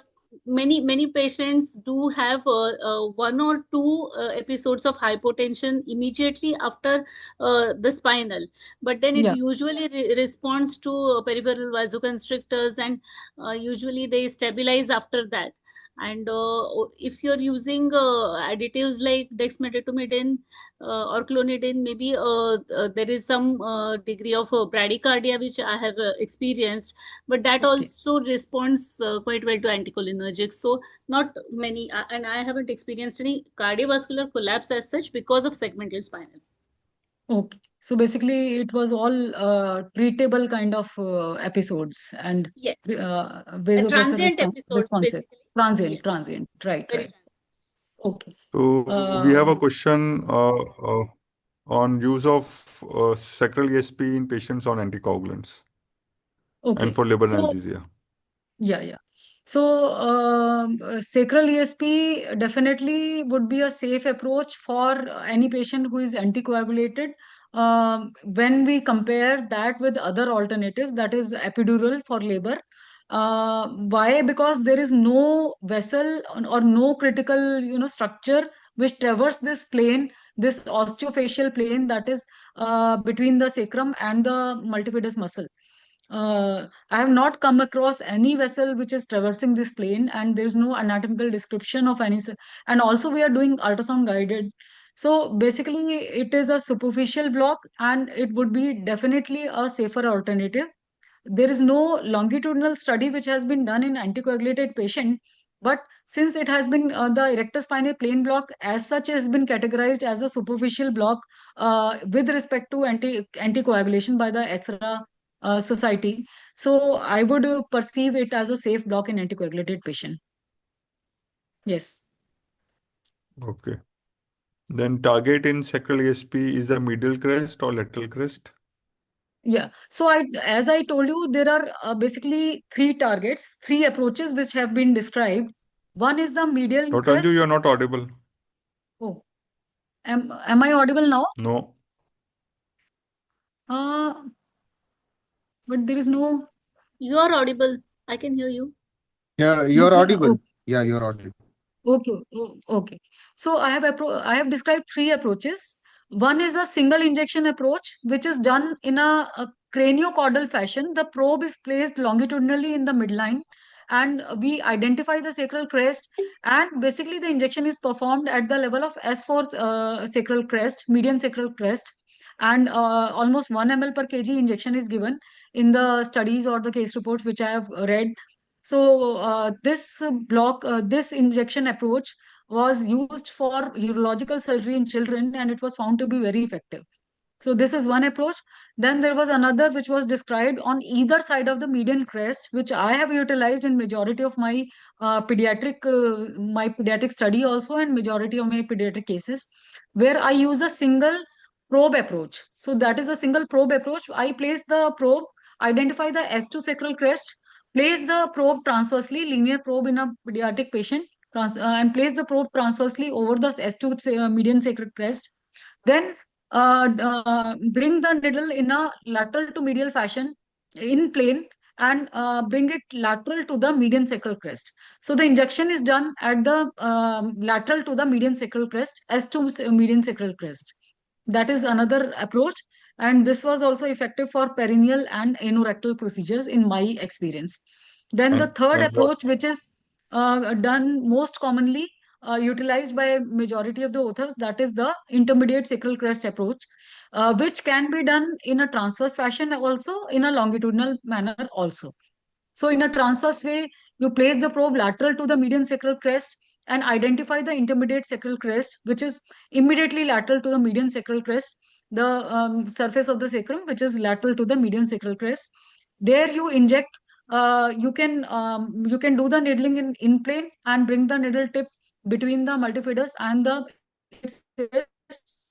took it out of it, and your needle tip should be between the multifidus and the intermediate sacral crest. And you can also place the probe in a longitudinal fashion over the intermediate sacral crest and do the needling in a craniocaudal or caudocranial, both ways. And this has been utilized in adult patients also. I have also used it for adult patients for spine surgeries, and I found it to be effective. Yes. Next question, please. Okay, there is a question on use in pediatric urology instead of a caudal epidural. Yeah. So basically, there are now many studies which are available on comparing this with this sacral ESP with caudal block or with standard care, that is no block, only systemic analgesia.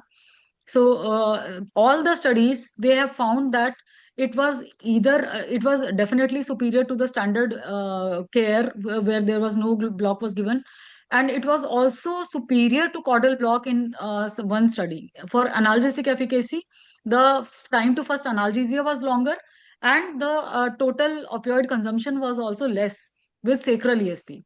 Probably my hypothesis regarding this is that this sacral ESP, it is less vascular plane, so the absorption probably is slower. So it stays there, the drug stays there and keeps on acting on the fibers there. So it provides us with a longer approach. This is also same in our study. We did the study in a anorectal procedures for children, and we also found the same results, that the analgesia was long and it was definitely non-inferior to the caudal block. So yes, Okay. for urological surgery, definitely a thumbs up to sacral ESP. Even in the meta-analysis, it has been seen, recent meta-analysis and narrative review. So regarding volume in children for 12 years, or if you don't have an ultrasound, or can you use an C-arm to give it? See, C-arm can definitely be used, because C-arm guided caudal block, if we can give, why would it not be possible to give a sacral ESP? I think so, it should be possible, though there is no report as such. But I have utilized a blind approach in adults, though not in children, but in adults. I have, at the level of posterior superior iliac spine, where the S2 median sacral crest should be there. So at that level, I have given the injection in a the needle in a directly perpendicular, and hit the sacrum, slightly withdraw and given it, when it was not possible to utilize ultrasound, only in that scenario. And we followed up the patient, so the result was variable, but definitely it was better than not using anything. But if ultrasound is available, it is obviously preferable to use ultrasound guided, and it is very simple to give ultrasound guided also. What was the second part of the question? CT So, guided. Oh, CT. sorry, No, fluoro. C-arm.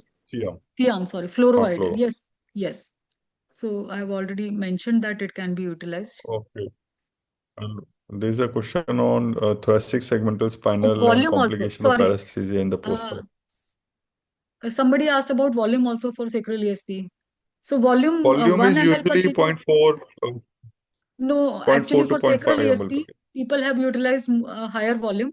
1 ml per kg was most commonly used in pediatric study. As I am talking about pediatric studies, 1 ml per kg has been used. But then there was a study which used 0.5 ml per kg. And in my study, I have used 0.5 ml per kg bilaterally. Then there was a study where a single injection approach at the S4 level was utilized for urological surgery. They use 1 ml per kg. So 0.2% of ropivacaine 1 ml per kg would be a safe dose. And you may go for adjuvant also. You may or may not go. Even with adjuvant, the analgesia was quite prolonged. In adults, 20 to 30 ml bilaterally. So basically, for adults, you need 0.4 to 0.5 ml, and for children, because it is a volume block, so you need at least some volume for the drug to be there in the space. So you need a higher volume per kg, but you say about 8 to 10 ml, maybe 12, depending on the situation. Okay, this is done. I think there are no more questions in the chat box. There's one more now. Well, I think the same with this we have discussed regarding spinal cord injury in thoracic segmental spinal.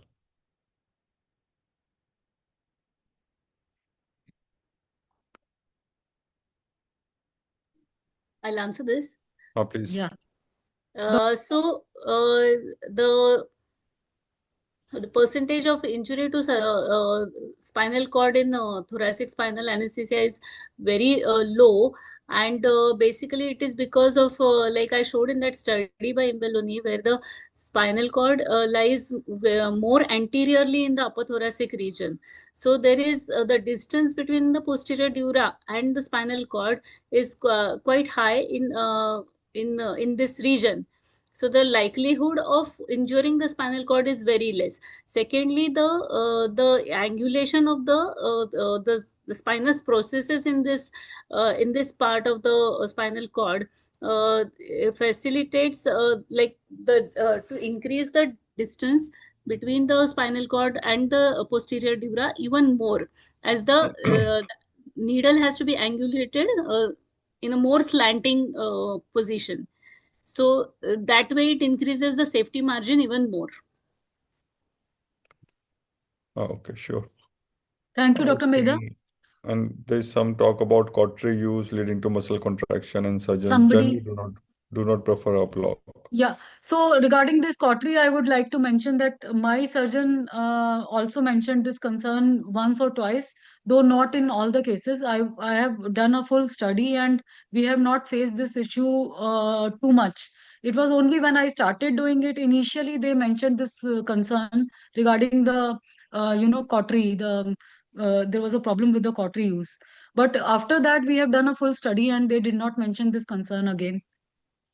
So then there is a question that, do you use sacral ESP instead of caudal analgesia regularly in pediatric urology?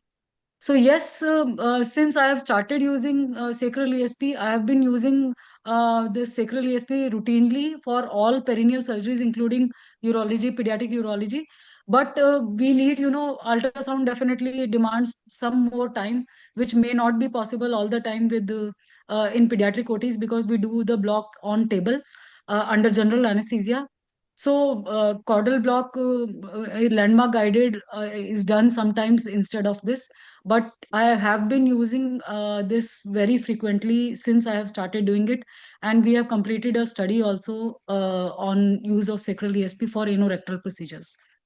Then the next question is, any incidence of Horner syndrome with sacral ESP? Dr. Nishkarsh, would you like to answer this? So the possibility is there, but it's not very common. So if you are doing it properly under ultrasound guidance, the problem with the cervical space is that the space is quite narrow and is not as easy as we do in the thoracic and the lumbar regions.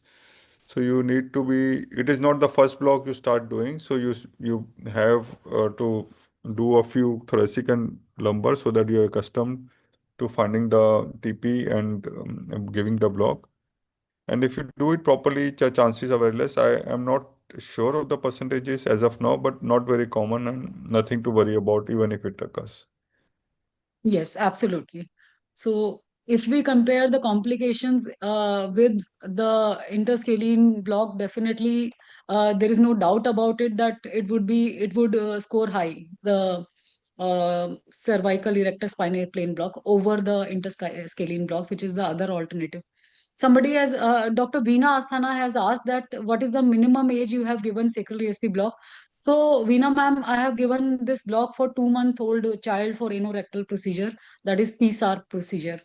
And also I used it in another young child around 2-month age only, and I used it for a hypospadias surgery. But the reason I used it there was that there was a partial sacral agenesis, and I could visualize this plane.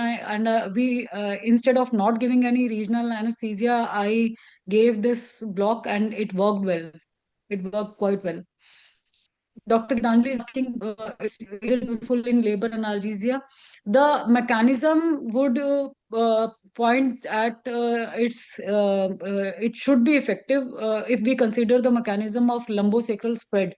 So somebody has seen the spread even till lower thoracic level, T10. So and there was a report on labor analgesia somewhere, and I have not personally seen it, but I have tried it once in a case, and it worked not as good as epidural. It was very early when this block was described. Probably if I do it now, it would be probably more effective.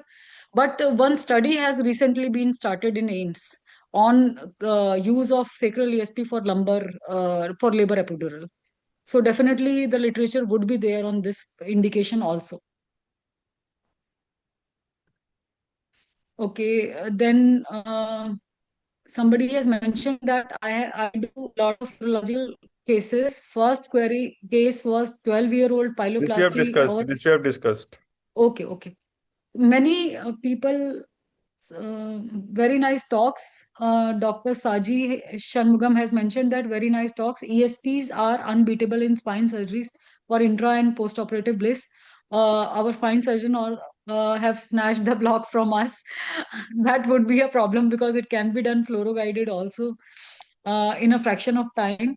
Landmark guided with no fear and with their ligno-ADR mixture, which we sneak in and add our long-acting LA drugs. Thank you for your insight, Dr. Saji. Somebody had asked the question of comparison of erector spinae with the laminar interlaminar block. Dr. Himanshu, are you still there? Would you like to address this question? Yeah, so interlaminar block, and if we compare erector spiny plane block, then lumbar, this retrolaminar has got segmental spread. So it doesn't spread as the erector spiny plane block. So it has got very good analgesic property, but this spread is limited if we compare with erector spiny plane block. So basically the drug is deposited over the lamina, and here we are in ESP, we are depositing the drug over the transverse process.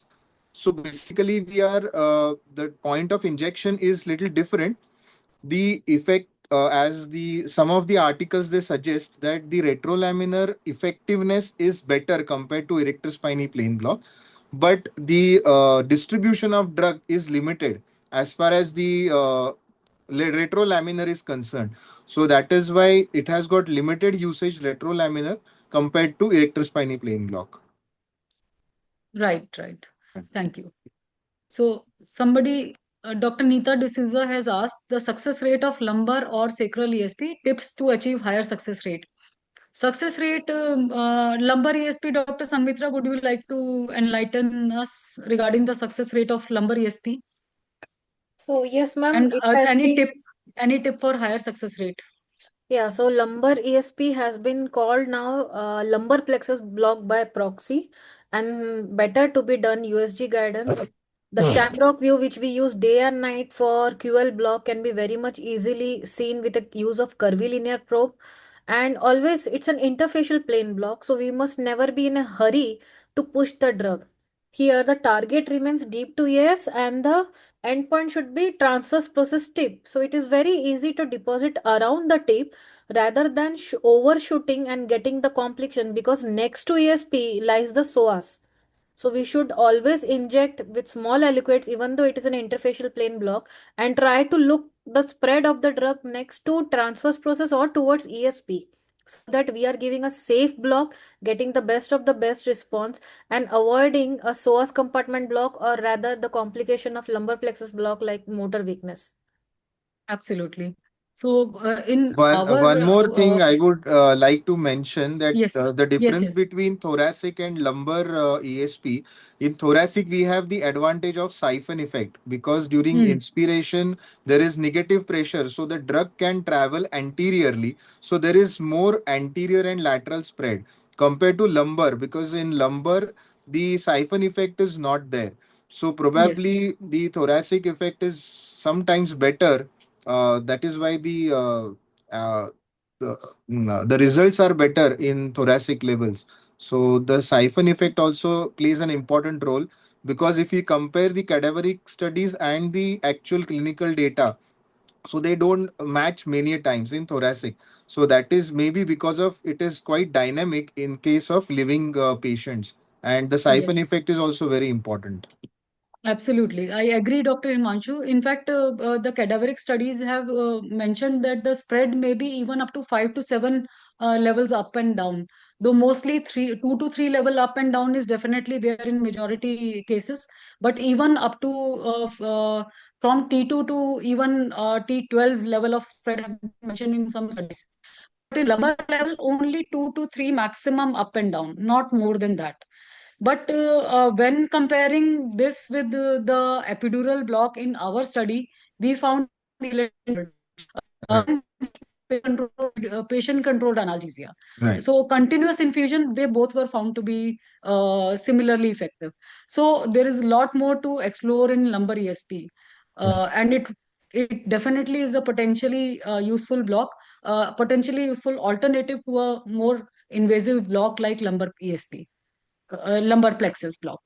Regarding the sacral ESP, as Dr. Sanghamitra mentioned in lumbar ESP, that the spread should be occurring. See, these are interfacial plane blocks, and there can be a intramuscular injection is quite a possibility in such kind of blocks.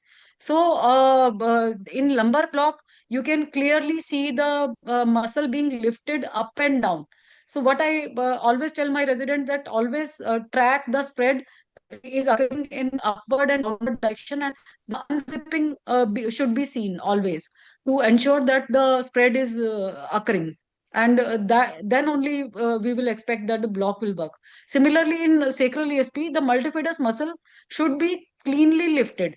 Sometimes when especially when I was doing it in a beginner phase, then when I started doing it, then there is a lot of fascia between the sacrum and the multifidus muscle. So if you try to inject it with a lot of force in that facial in that kind of fascia, the muscle may not be lifted and the spread will not be that even. But once you hydrodissect and see that the muscle is being cleanly lifted up, then definitely a very good effect comes. I'm not sure of the success rate per se, but in my study, we could see that it was non-inferior to the caudal block for anorectal procedure. And similarly, other authors have documented a similar effectiveness as compared to caudal block for urological procedure. So definitely success rate should be very high. So cervical ESP, the target point for injection transverse process appears flat as thoracic, sir. Somebody has asked. I think you addressed this in your talk when you mentioned that the transverse processes. Dr. Nishkarsh? Yes. Yes. So the transverse processes definitely they are different The at thoracic shorter level. and flatter, so not easy to visualize. So need to Yeah. be. And one more thing is that you may not need to go at the cervical level. Though cervical injection can be done at C6 and C7, but mostly even if you do it at T1 level, where it is similar as your thoracic ESP, the anatomy is same, even the pleura is there, and this costo-transverse junction is there. And so it will be easier for us to do the injection at T1 level. That also the spread has been seen till up to C3. So even injection done at T1 level would be counted as a thoracic ESP. Many authors have utilized the T1 injection as cervical level. So I think anatomy wise that would be definitely a easier block.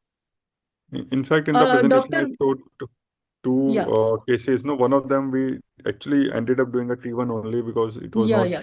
easily Majority visualized authors have mentioned. Yes. So one question was how much time should be sitting. So Dr. Medha has She's already mentioned addressed that there's there is no no need.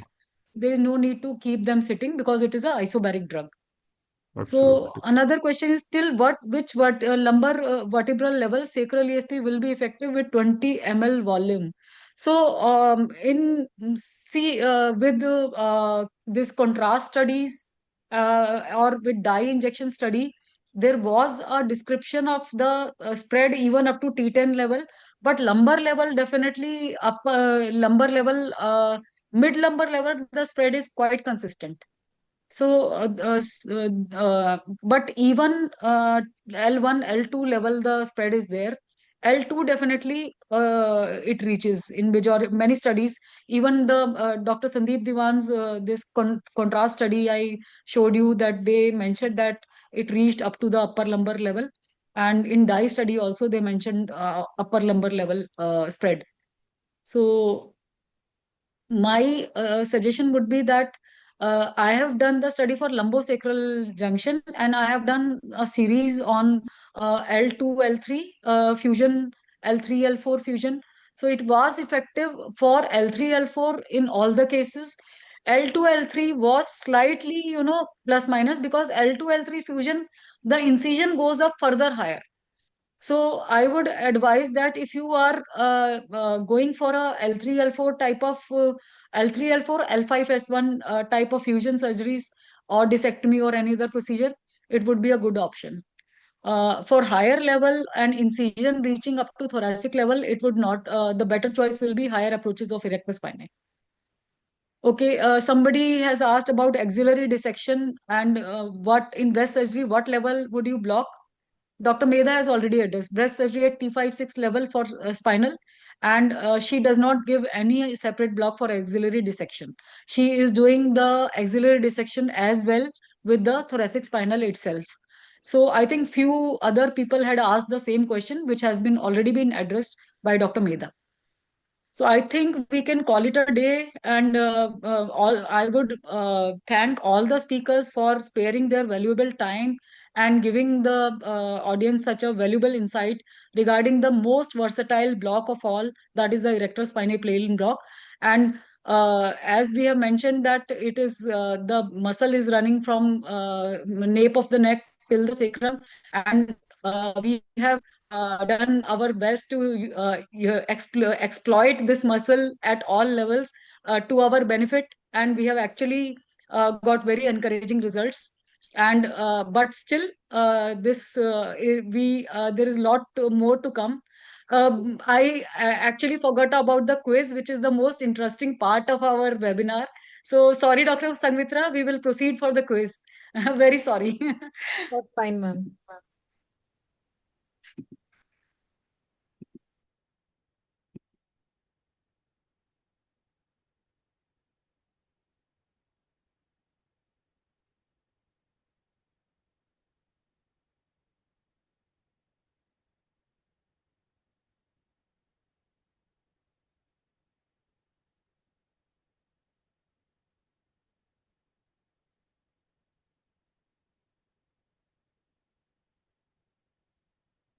My screen visible, ma'am? Yes, it is visible. So Yeah. to the audience, please see this pin and start logging in, please. You can use the scanner given above using your phone, and you can scan and join. Kindly keep your name so that we can know who is the winner today. It's a very simple quiz, very easy to play. For Dr. Sanghamitra. Ma'am, I have kept it simple. Okay.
You can log in through direct Google also using the game pin.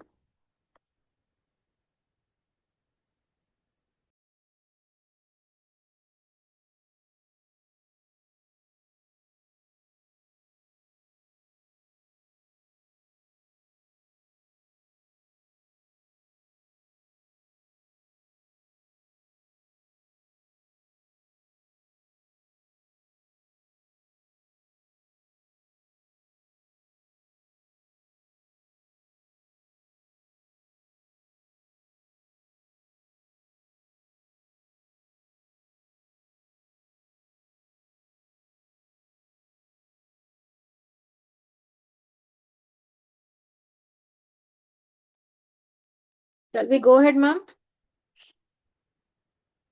Yeah, I think so. Or we take 1 or 2 more minutes. Okay, People ma'am. are still joining in. Yeah.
Dr. Sanghamitra, I think we can start. Right, ma'am.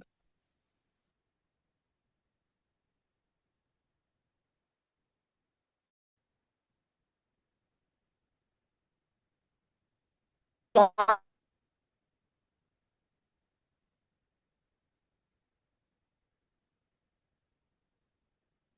which of the following statement about sacral ESP block is correct? Injection is superficial to sacral foramina. Spread is reliably blocks the pudendal nerve. It is performed between sacral multifidus and sacral ala, and it cannot provide perineal analgesia.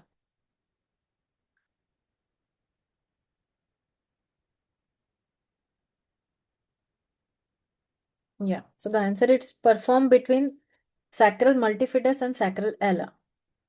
Let's see the next question. So Dr. Rasika is topping the chart, followed by Attam Singh and Dr. Awesome. It is fastest finger also, so type as fast as possible for you. Current evidence for lumbar ESP block is best described as strong RCT evidence for all abdominal and pelvic surgeries, comparable to epidural anesthesia and major surgeries, poor evidence from cadaveric studies, case studies, and limited RCT, and inferior to systemic approaches. Yes, it has a strong RCT evidence of having benefit in abdominal and pelvic surgeries. Let's see. So boss is ruling and followed by Dr. Rasika and Attam Singh. Which nerve is consistently blocked by lumbar ESP block? Femoral nerve, obturator nerve, LFCN, or dorsal rami of lumbar spinal nerves?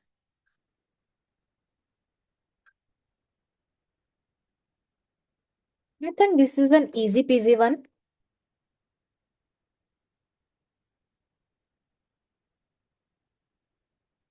Yes, it is. It is the dorsal rami of lumbar spinal nerves. So boss is topping the chart with 2000 points. Dr. Rasika is just behind 1600 and he is digging up. Typical volume required for effective lumbar ESP block, single side in adults is It's a bit challenging.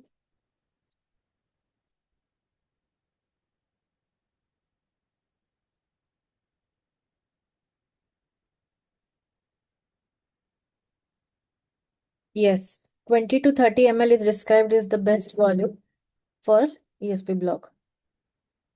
Let's see. So BOSS is stopping, followed by PD, and then followed by PM. Relative hemodynamic stability in segmental spinal anesthesia is due to preservation of cardiac accelerator fibers, lower total local anesthetic dose causing incomplete sympathetic block, sympathetic block limited to block dermatomes only, use of isobaric solution preventing cephalite spread. Bit dicey.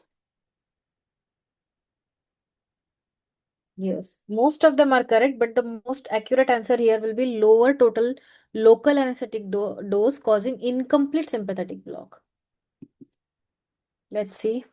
So PM has stopped with 3000 points, followed by BOSS and then Rocky. Rocky has entered the chart. Segmental spinal at T10 level, and yet our patient develops hypotension. What could be the reason?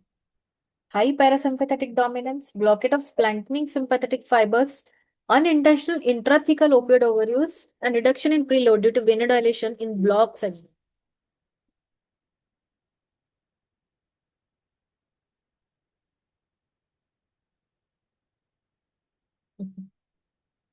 Same. So the answer is reduction in preload due to venodilation in block segment. Remember, we are talking at T10 level.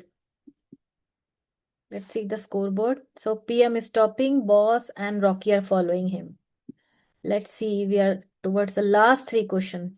And this one is a simple one. Arrow in the image pointing at superior costotransverse ligament, pleura, intertransverse ligament, inferior costotransverse ligament.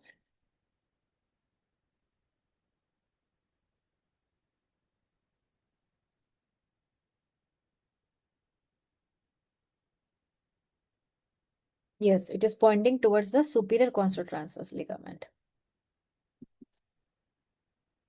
So Rocky is leading the board with 3900 points, followed by PM and BOSS.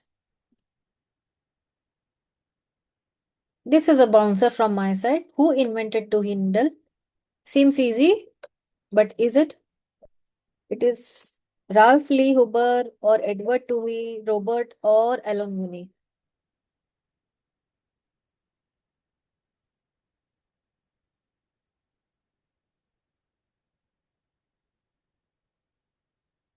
Yes, it was Ralph Lee Huber who invented it, and later on several modifications were done in the needle.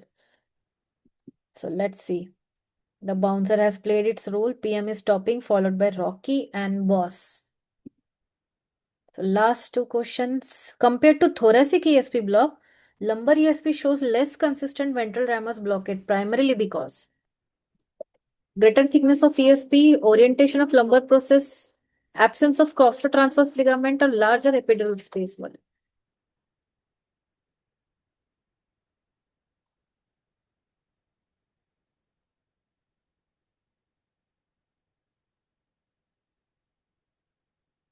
Yes, as we have discussed that it is, we have to look at the transverse process properly to look at the orientation because it is deep seated.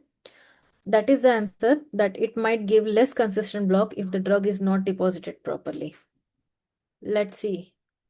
Has the list changed? No, PM is still topping, followed by Rocky and BOSS. ESP versus QL block, which statement is true? ESP reliably blocks lumbar plexus like QL3. ESP has deeper needle target than QL block. ESP is technically easier and further away from major neuronal structure, and QL has paravertebral spread than ESP. Lesser.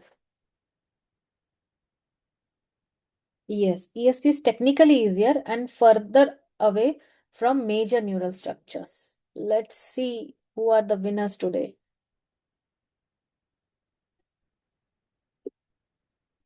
Dr. Awesome at third place, Dr. Rocky at second, and the first position goes to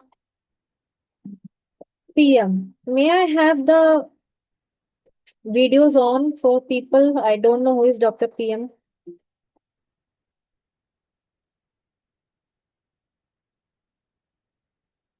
Dr. PM, Dr. Awesome. May I have the winners, please?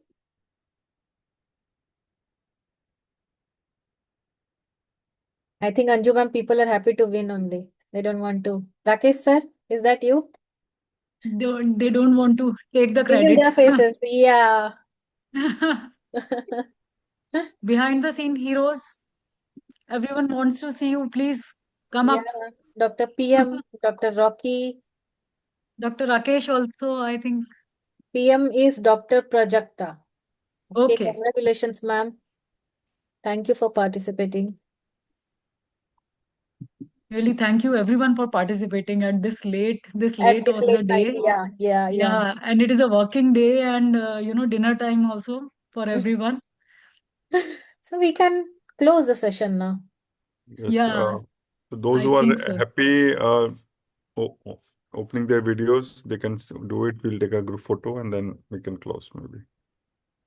Yeah, please Yeah, your videos on so we can have a let's group have a photo. group photo. Yes. Thank you, Medha ma'am. Thank you so much. It was a wonderful session. Very nice. Yes, Anju ma'am. Thank you, ma'am. Thank you, Thank you so much. everyone. Thank you, Thank you, everyone. Dr. Anju. It was a I hope. wonderful session. Really Thank you, enlightening. everyone. Thank you to all of you for contributing and for your talks and your time and efforts in preparing. Even the attendees can also switch on their cameras, those who can be captured. Can have a beautiful memory of participating in the WDRAPM celebration this year. And all of you will get a certificate so for downloading. Certificate. All the attendees who have joined through Zoom would be getting their certificates very soon. Thank you, everyone, for your time. And let's. Are we done with the photograph? Yes. Let me conclude with the thanks. Done? Yes, we are done with the photo. Okay, thank you. So, dear esteemed delegates, speakers, as we come to the conclusion of third World Day of Regional Anesthesia organized under the aegis of AURA, I am overwhelmed with gratitude and joy. It was an absolute privilege for me to host such an enriching collaborative event with European Society of Regional Anesthesia, which focused on the fascinating world of regional anesthesia and particularly Erector spinae plain block and segmental spinal, which both are, very sought after blocks and very useful blocks and versatile blocks and can cover majority of the areas from head to toe in the present era. I'm sure all regional anesthesia enthusiasts are trying to use it in some way or other.